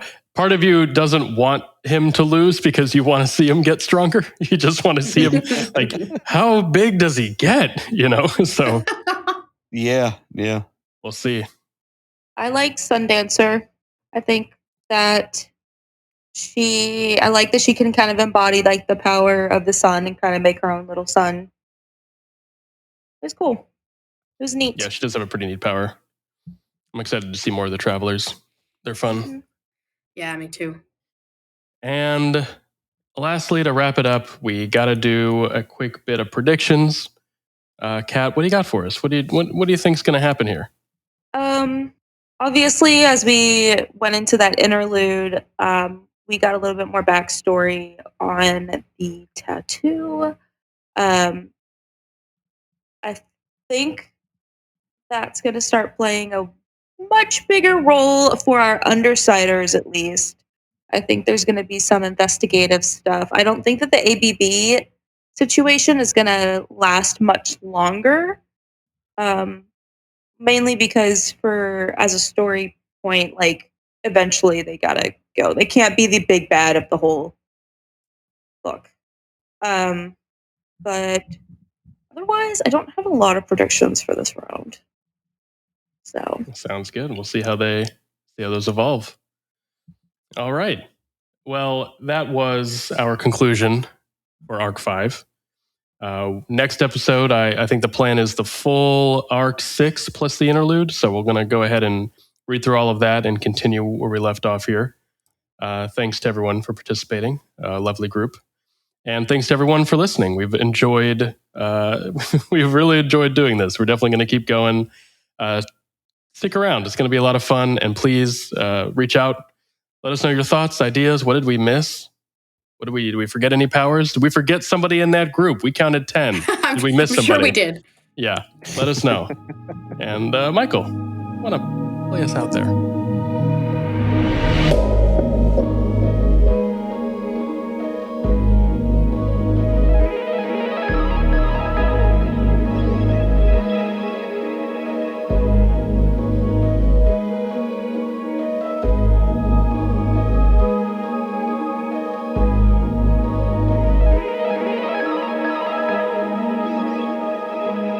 And welcome back to Dissecting Worm.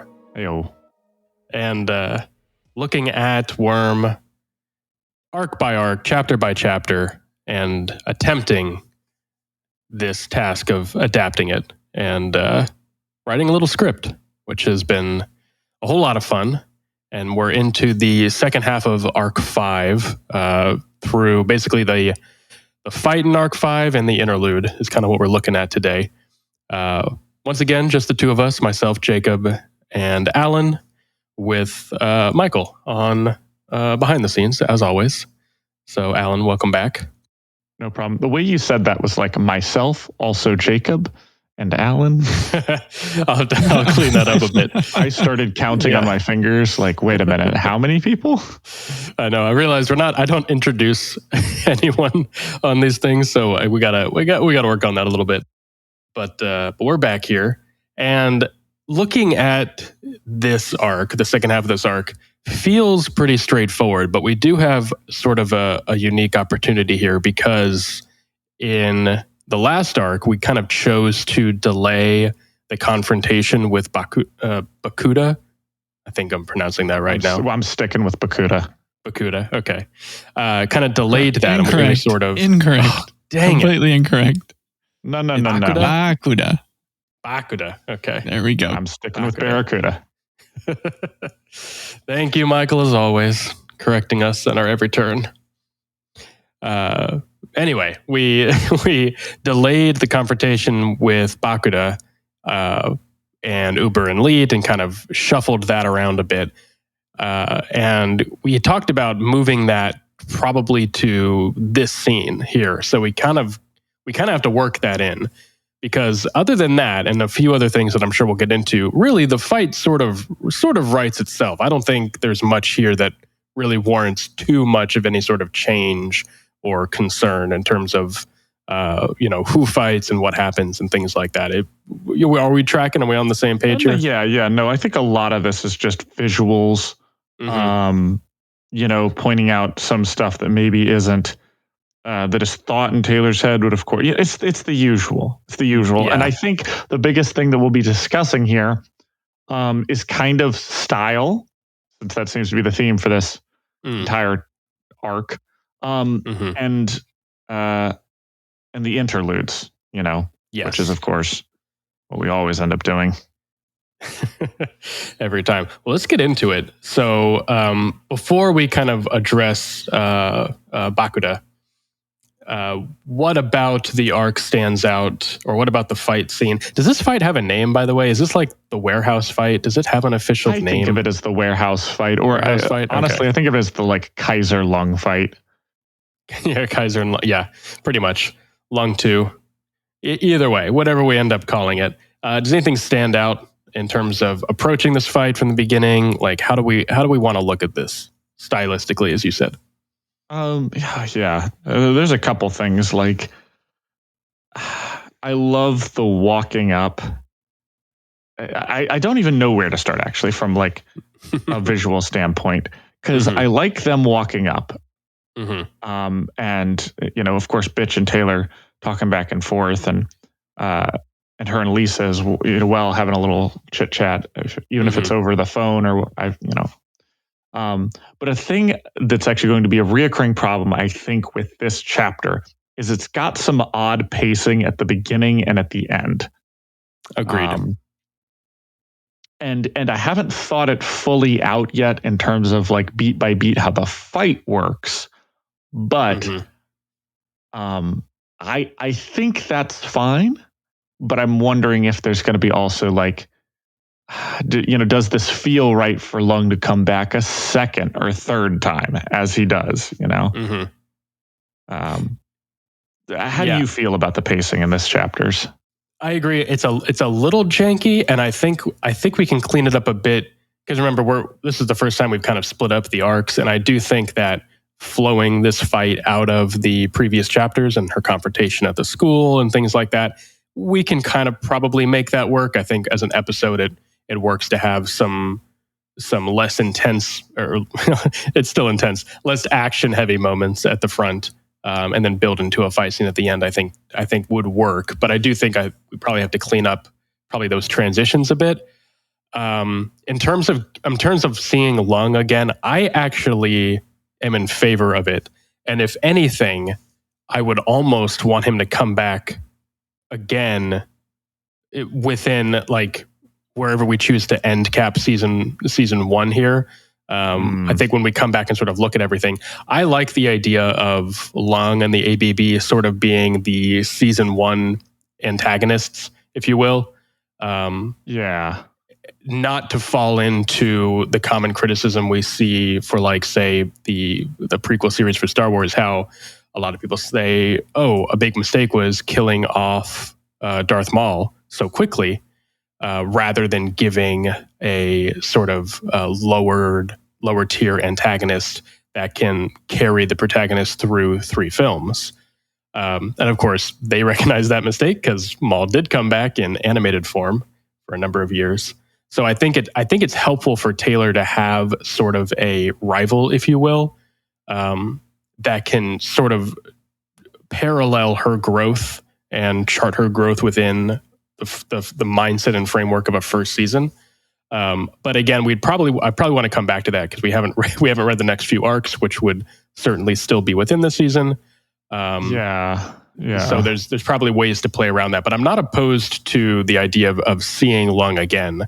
But I do agree that I think it might make more sense to make this more Bakuda focused, especially since we removed her from the previous episode.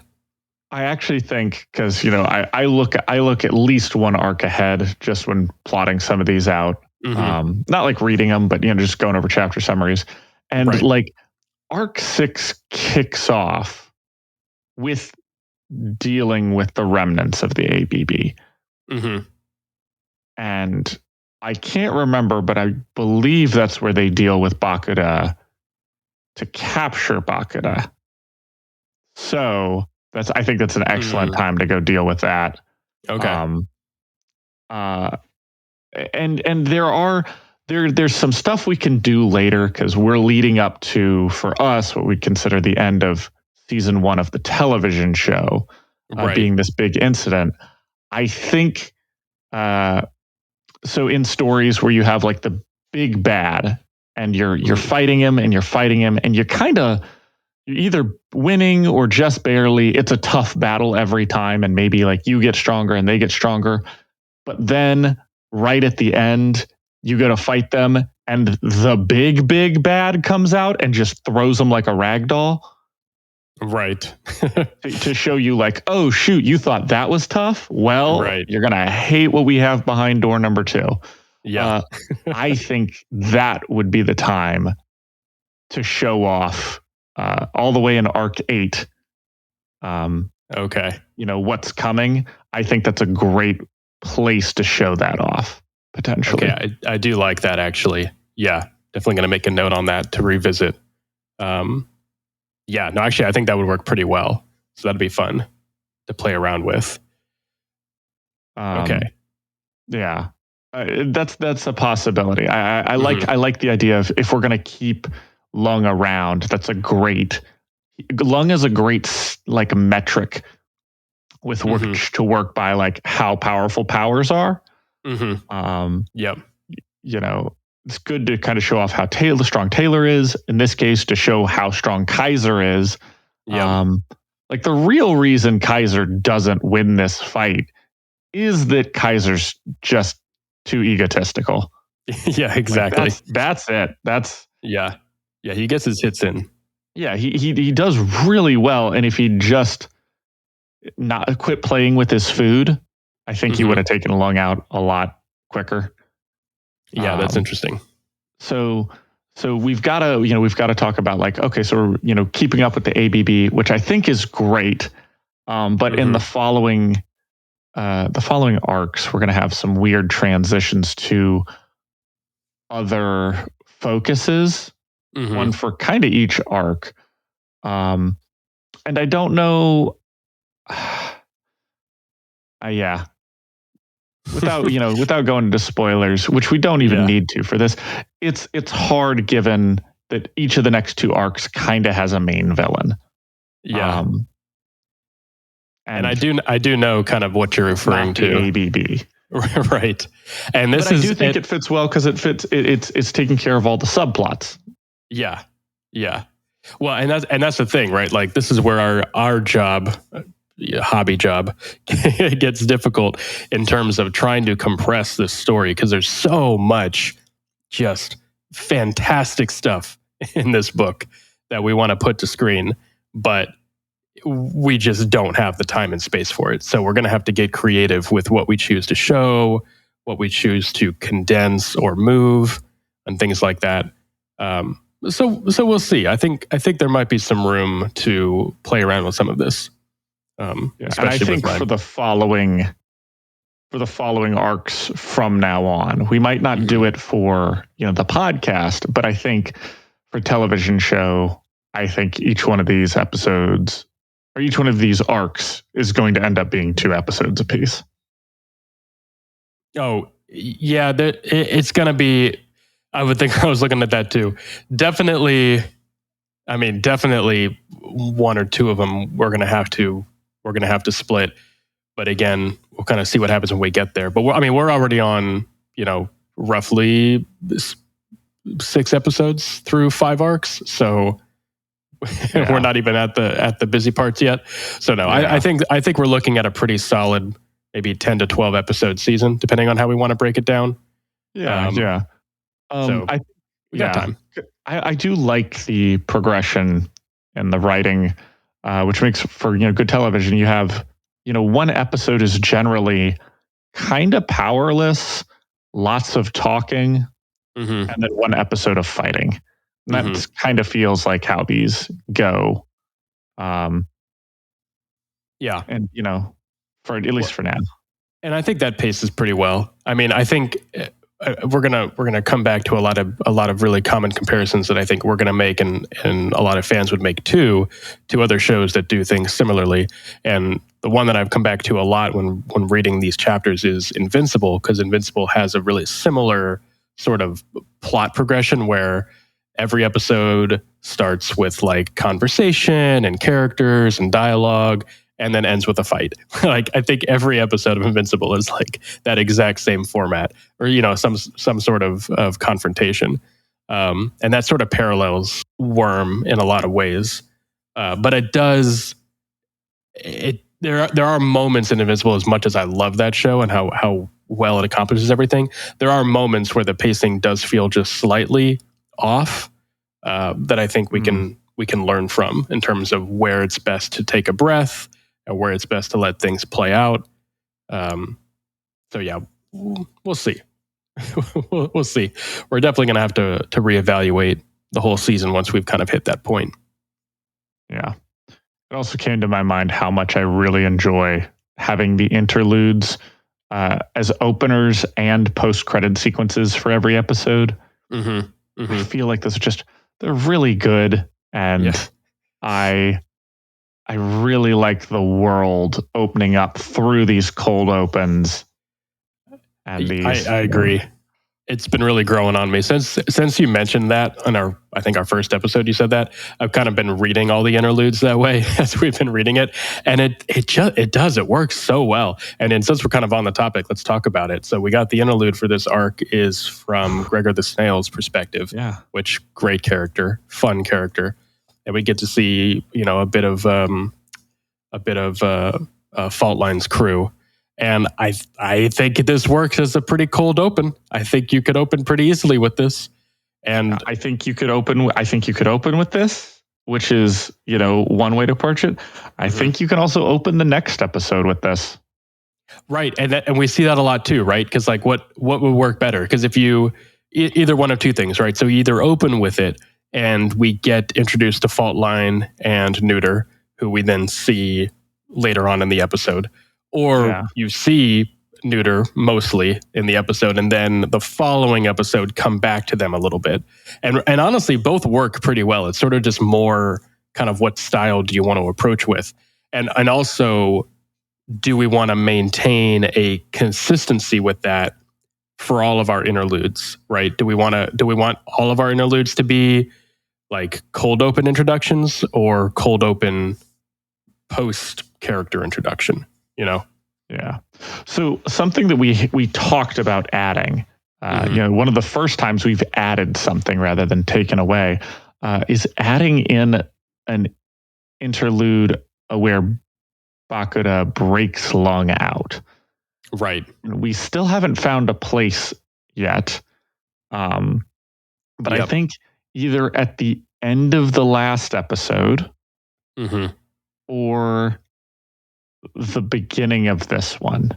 And I could go for either one, because the end of last episode, and we potentially don't even have to show Lung getting broken out, because that might be a nice surprise. But I feel like that would maybe come a little bit too far out of nowhere for just Lung to show up. I agree. I think you have to show it to some extent. I think we can leave, some mystery there, but I agree. I think if you're going to show Lung in the fight, which I think we have to, I think you have to keep Lung in this fight. Then I think you have to show him getting broken out. In one way or the other. And I remember too, when we were talking about this, now that you've kind of mentioning it, because it, on the one hand, it'd be really cool to end the previous episode with all of the bombs going off, right? And a lot of confusion. And then there's that cliffhanger of what's going on. And then maybe the cold open of this episode is the breakout. So you see all of that.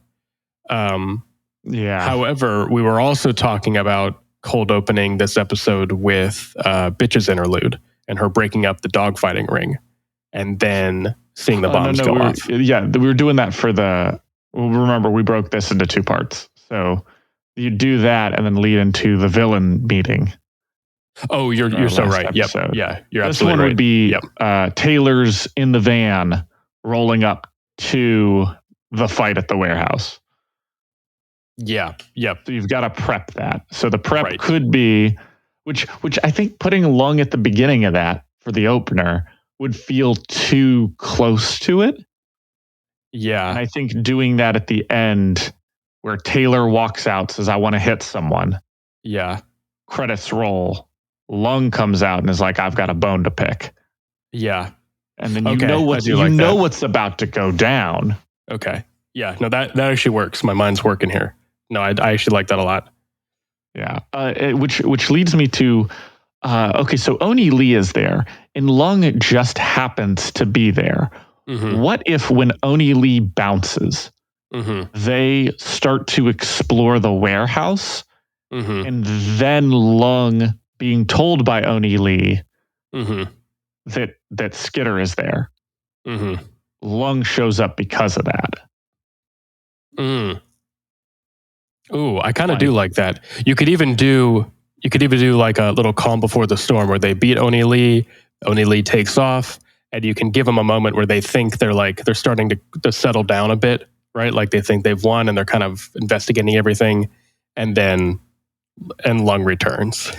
Yeah, I like the idea of like Oni Lee gets a cell phone knocked out of his hand before he can teleport. Like that's the shot in the arm from the sniper. Oh, right. Drops the cell phone. Yeah. And he just takes off. Yep.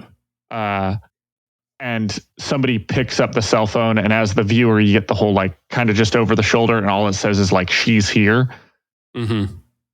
Or target's here or something like that. So you don't exactly know, but maybe you do. Or like the bug is here. Right. And maybe an on my way or just no response. Yeah. But somebody picks up the phone finally while they're like, oh, thank God. And then, fucking the door gets kicked open and they're like, shit. We're definitely not doing this, but I was thinking like just building off it. No response on the phone, but yeah, just Skitter's here or Bug is here. And all you see is just the little scene, the little check mark, the scene check mark on the text. Oh, that would be... I don't know if that gets too cheesy or not, but that's funny. Yeah. I like that. Yeah, we couldn't do that because like timing wise, it wouldn't make any sense. But I don't think it'd make any sense. Yeah, that'd be funny. I like it. Yeah, I know. We didn't really talk about this either, but I guess we'll probably mention it at some point. My mind says we're setting this in just like whatever modern day it is when it comes out, but we also could date it. We could just set it in 2010, 2011 when a story takes place, which by the time any Worm show ever came to fruition, a decade from now, that would be far enough back to be like a semi-period piece. But I don't think we would need to do that. I think you could also just set it in whatever modern time the show comes out in, and nothing really changes. Yeah, I think you're fine to set it in modern times. Yeah, like honestly, the biggest problem is always cell phones.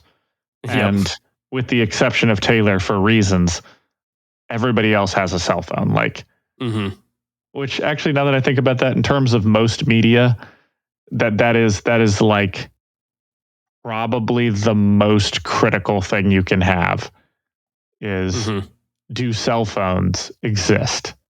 Because if they do, in whatever form, most of the weird, like writing, problem solving, communication stuff, so much of it is done via cell phone. Like you either have it or you don't. Yeah, right. And that's like an interesting line you could draw for like modern movies of like, oh, that's fun. Is it a cell phone movie or a non-cell phone movie? Yeah, yeah. Oh, that's fun. Now I'm not going to be able to watch a movie without thinking about that. So thank you. You're very welcome. Always glad.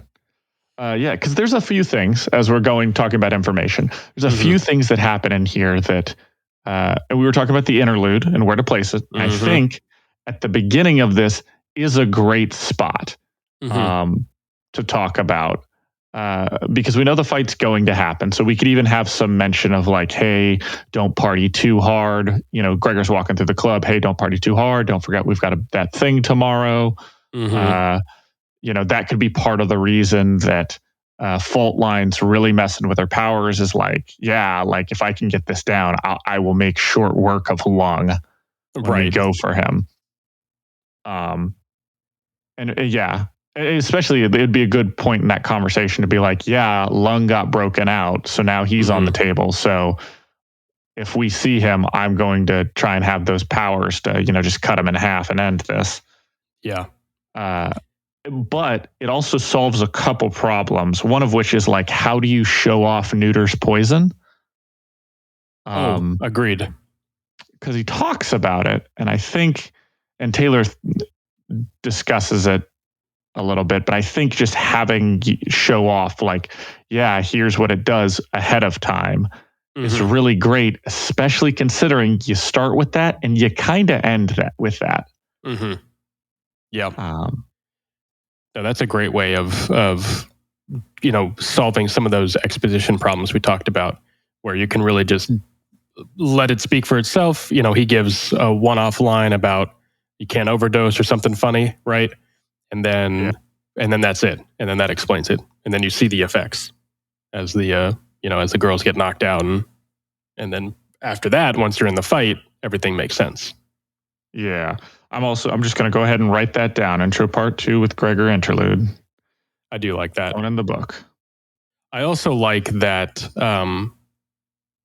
because the other thing the interlude does, of course, is it does introduce us to sort of, a major plot point for future seasons. So it's nice to sort of begin those conversations so that when we get to them later, they're not out of the blue. And I think even within the story of Worm, I think that interlude does an excellent job of setting that up. So putting that too at the beginning rather than at the end is nice because it mentions it puts it in the audience's mind, but it's not the last thing you dwell on, which I think is good for this episode. I don't think I'd want to end on that. So I think that works pretty well, keeping all of that at the beginning. I'm pretty sure we also run into a couple other people who have the symbol. Yeah. As time goes, it's going to be very small because that's not the focus here. But I'm pretty sure we run into a few more through the next couple of arcs, and then you kind of ignore everything at Arc 8 because, of course, naturally. But then we kick off Arc 9, and we'll get into like Arc 9 kicks off with that symbol again. Okay, so yeah, it really would be like a season 2 plot point. Very much so. I mean, it takes sort of a back seat because of everything else that happens. Yeah, other stuff. Which that's a little bit far ahead. We need to rein it back in. But it's a little tease, just another mystery, which comes right on the back of figuring out the whole boss mystery, because that gets wrapped up. Right. That does get wrapped up soon. Very soon. So that mystery will be out of the way just in time for this mystery to kind of be the underlying, ooh, what's this? Yep. That's true. That's going to work. I like it. Speaking of showing off powers, because that is mainly what my notes are about. There's a whole thing like we see Bitch's dogs, growing. And there's a question that I think Taylor thinks, but I think it'd be better if she asked Lisa or somebody, which is basically, where does the mass come from? Because the mass is coming from somewhere, and I think that's a great mystery to this. That you can kind of talk about powers, like these superpowers aren't magic. This is a system. This is a very well thought out system. These things aren't just happening. Right. So with that in mind, there's an explanation for every power. Where does the mass come from? Right. This is another one of those. I love Wildbow because his explanation, which of course I'm not going to talk about, helps you figure out other stupid heroes like Beast Boy from Teen Titans. Yeah, right. Oh, I know. I love how so much of the fan discussion around Worm is always like, oh, so how do you think this other really, common hero that everybody loves fits into Worm's universe? Like, what classification would they be? Because Worm does such a good job at just breaking down the idea and concept of powers so well that you, like you said, you can just apply it to other characters and it makes sense. So yeah, absolutely. Totally agree. Yeah. So, you've got that, you've got Neuter's powers. Yeah. And then we get into an interesting power, my style power, as we talk about. Labyrinth is just going to be some Doctor Strange shit, right? Yeah, it's got to be. It's going to look very, mirror dimension or whatever it is that he does. And yeah. And we'll save that for the big budget VFX team. Just going to grab a couple interns off who worked on the Doctor Strange movie and just be like, hey, you get over here. Yeah, exactly. But man, it's got to look good. But it can, and I like that we have those types of visuals like Inception and Doctor Strange and these movies that have done sort of these warping things. It doesn't look bad. You can make it look pretty good and pretty convincing. Oh yeah, and I was gonna say not just that, but the fact that it's not even it devolves into an otherworldliness, and I think you could get away with not having it be perfect just because of how odd the experience of like them essentially getting transported onto a chessboard kind of looks. Right. Like you can play around with your special effects with that and not take that to look fantastic while still getting the idea across. Well, and that's you're kind of touching on you're kind of touching on on I think a theme that this goes beyond kind of what we're doing here in terms of just structuring and writing the script here. This would go into more storyboarding and all of that kind of stuff, but the powers in Worm should not feel comfortable, right?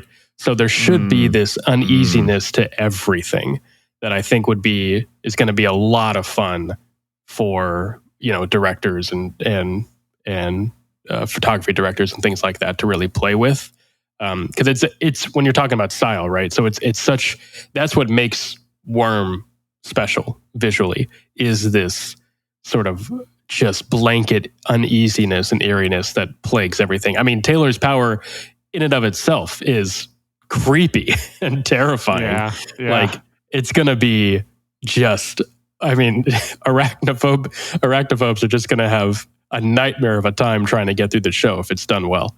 So absolutely. I think if Labyrinth makes you kind of feel weird and uneasy and Vista, doesn't feel right, things like that. We were talking about in our book club portion, right? Aegis is gonna look brutal after that fight, just flying around like half a limb and holes everywhere. Like everything's just gonna feel off, which I think is intentional. Should be intentional. So we can make that work for sure. One thing I wanted to go for it. I think we're probably going towards the same direction here. If we want to give Bakuda more screen time in this fight, then unfortunately I think Oni Lee would take a bit of a backseat. Not removed completely, because I think we definitely would still benefit from having him in here. But I'm wondering if we were to like restructure from the book perspective that confrontation with Oni Lee and focus most of that around Bakuda, if that would play out, how would we want that to play out? I think they show up. You've got the people with the bombs strapped to them. Neuter still is knocking them out. That's a great, they don't want to do this. He doesn't want them to do it. So he takes, knocks them out. That's pretty easy.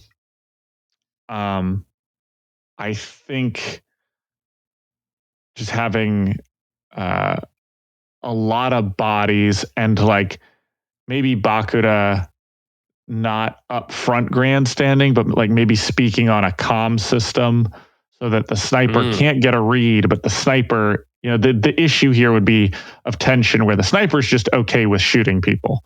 Right. And Taylor and probably Sundancer are like not okay with just people getting shot. Right. Maybe even Neuter, because he seems like, probably be a little, we're just shooting people wholesale. That's iffy. Right. And maybe saying something like, yeah, we don't want like a bunch of civilians on our hands. We just want to shoot this one person. So like, wait till I give the signal. Right. Maybe Taylor has a standout moment where she walks forward and is like, hey, I'm here. Like, and maybe even uses some thought to goad Bakuda out into the open. Bakuda steps out and Taylor has to remind also the sniper, like, hey, you kill her, everybody blows up. We can't stop her heart. Right. And I don't feel like you get to show off the snipers as much, which I think is a shame because I think you could still. Yeah, I know. I don't think they can't get the attention they deserve, but I think you could still have them, and I think they could, give them the shot on O'Neilly, right? Like you said, make him drop the cell phone or whatever you want him to do. I think that's a great way of keeping them in without distracting or pulling away from anybody else's moment. Yeah, it's granted, given that O'Neilly is this really kind of fun fight. The more practical a fight, if you will. But Bakuda just isn't. Bakuda's a hostage negotiation situation. And I don't feel like that's what's going on here at this sequence of events. Yeah. So, like, I don't know. I like the idea of showing off more characters. But also, like, it's nicer to keep a through line of, oh, yeah, like, well, the tricky part is go ahead, finish your thought. I was gonna say we already cut Bakudo kind of out once. We'd just be showing her in the interlude. Yeah, like, so my only tricky much screen time, so I'm more okay cutting her out.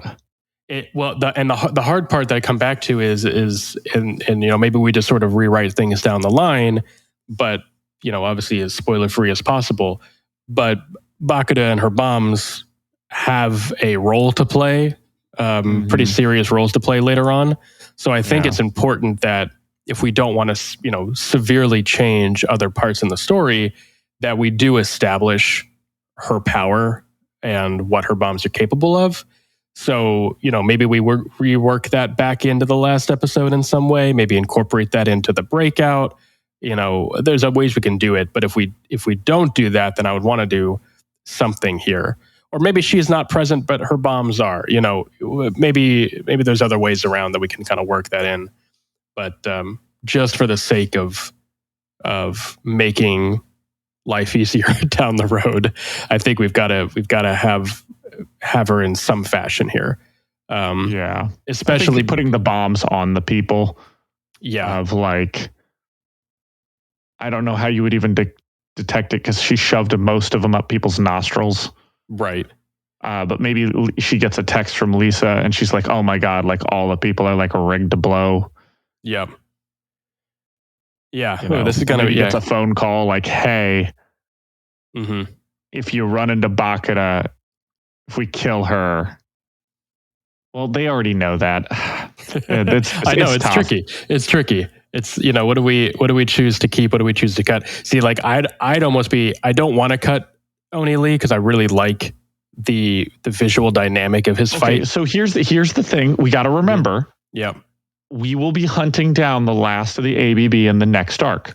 You're not wrong. You're not wrong. That is where we deal with Bakuda. You know what?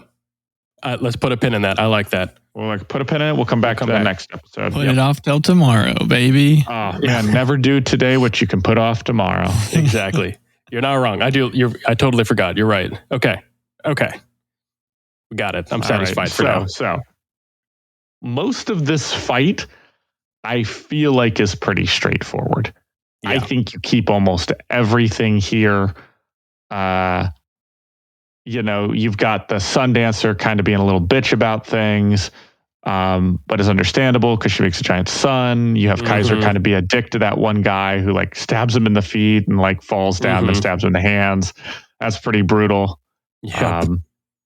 But and then just him and Lung going back and forth, and then finally, the moment I think is like Skitter taking him down. I think we really, really need to ham up the fact that Lung is just going through these people. Whips, gets steals the fire from Sundancer, kicks Kaiser, out the fucking door, stabs Fenya or Menya, I forget which one. Right. Jessica or Nessa. For some reason, I know their names. That's impressive. Oh man, I no idea. There's funny. Some weird things. I think it's maybe because I looked up the like family tree for Empire 88, and I know how everybody's related. Oh, that's funny. But yeah, so like they, one of them dies, and you got nobody except for Skitter left, and flies the thing. He drops down. Taylor says, "Don't underestimate me," and we're done. But there's still a lot left going on in this chapter. Yeah, it feels a bit anticlimactic in terms of how it ends with post fight. You mean? Yeah, like so there's what felt like a little bit of time in the writing between Lung kind of doing the beating up people section to the talking with Taylor section / like getting a hold of Taylor. Oh, yeah. And I think we just need to truncate that. He kicks everybody's asses, immediately grabs Taylor by the neck. Bug immediately flies in his eye. Like that needs to happen so quickly together. Otherwise, you've kind of got this weird standoff moment that Taylor just, Taylor can't do anything. Taylor's getting, hunted down, grabbed, and then held there. It's like, we just need to get rid of what feels like time there and make that quickly, just so we can have the moment and it not feel weird to just, have it hanging around.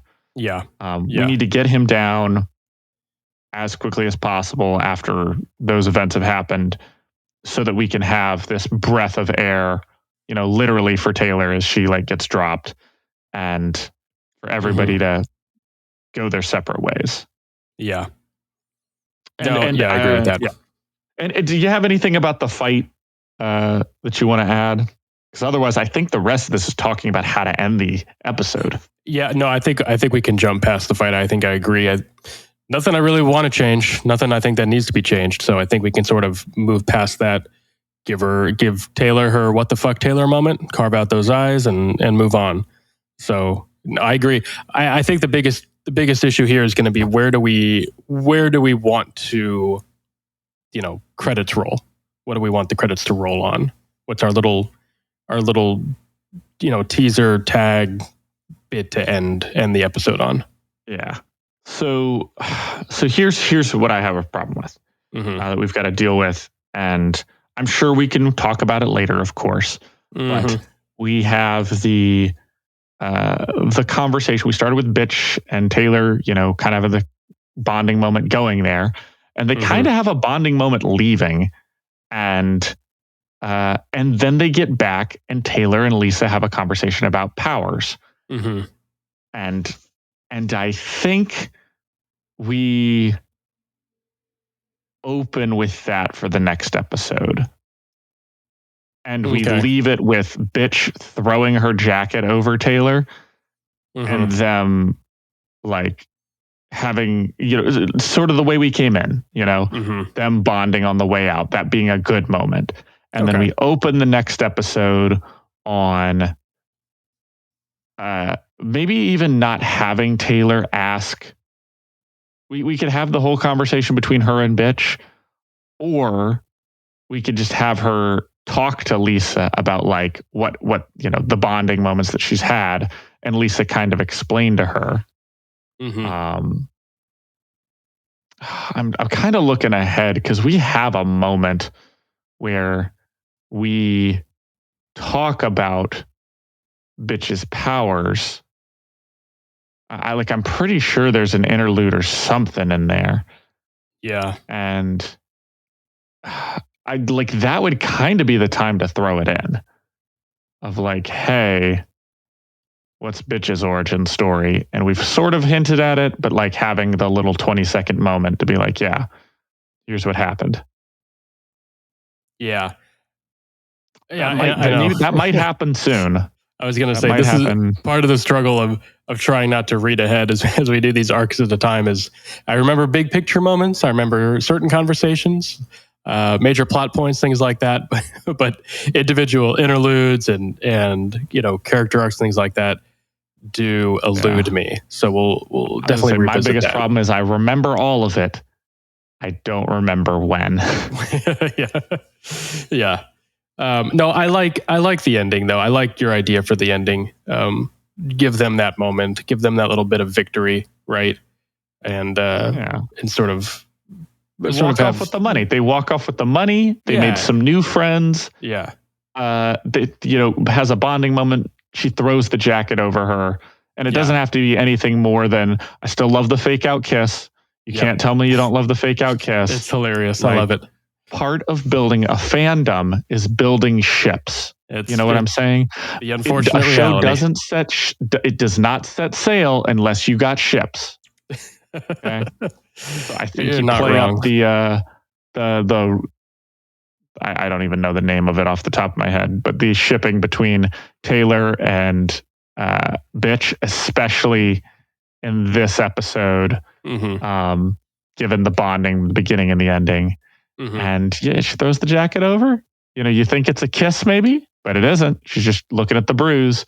Yep. And then she's like, we'll get you back and we'll take a look at that. Okay. Man, not that we're going to have any sort of say in casting or anything, but whoever plays Bitch has to be just such a fantastic actress. Has to just nail the subtleties of that character. So, might be one of the hardest acting that somebody's going to have to do for this entire show. Yeah. I mean, it's got to be. Everybody else is people. Yeah. What do you play? Lisa's kind of a smarmy know-it-all. Yeah. Brian's very, this stoic, but, cool, plays a cool guy. Alec is, he's a teenager. But Bitch has got dog brain. She's got dog brain. You got to play it's so wooden, right? No emotion, just not reacting to anything. But she is reacting. It's just in her own way, and that's got to be evident.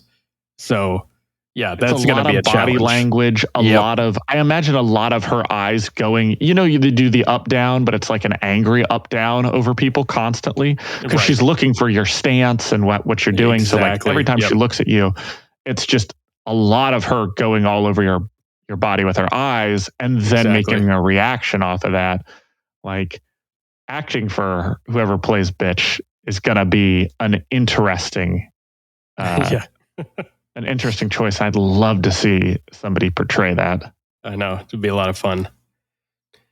Right. Well, I don't have too much more to say. Did we miss anything? I think we said everything. No, I think we said we only have one interlude here, and I feel like we figured out where to put it. And again, not much to change with that. I don't think there's an end credit scene unless we come up with, in retrospect, yes, we want one of these random, ones that is kind of set outside of time. Yeah. We can throw back here. Yeah. Otherwise, I think we're free and clear. All right. Well, with that, then we'll go ahead and call it here for the evening. Thanks for joining me, Alan, and thanks for everyone else. Jacob. Always a pleasure. Thanks to everyone for listening. This has been a lot of fun. We're going to continue next episode with Arc 6 in its entirety. So stick around for that. It's going to be a fun one. I did some little chapter skimmings as well just to acquaint myself, and I remembering bits and pieces. So I'm going to be excited to get back in and kind of dive back into where Taylor goes from here and where we go from here in terms of fleshing out this series, this theoretical show that's going to span, I don't know, 10 seasons. We'll find out. Anyway, as always, 10 seasons in a movie.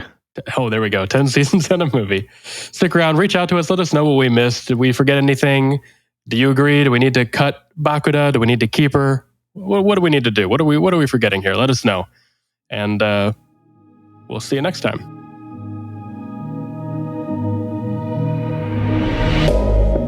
Thank you so much for listening. Read along with us at parahumans.wordpress.com. We'd love to hear your thoughts. What did you love? What did you hate? Anything you think we missed, etc., as long as it's kind. If you'd like to get in touch, you can find us on Twitter, Threads, Instagram, TikTok, and Reddit at Brockton Bay BC, or click the link in the description.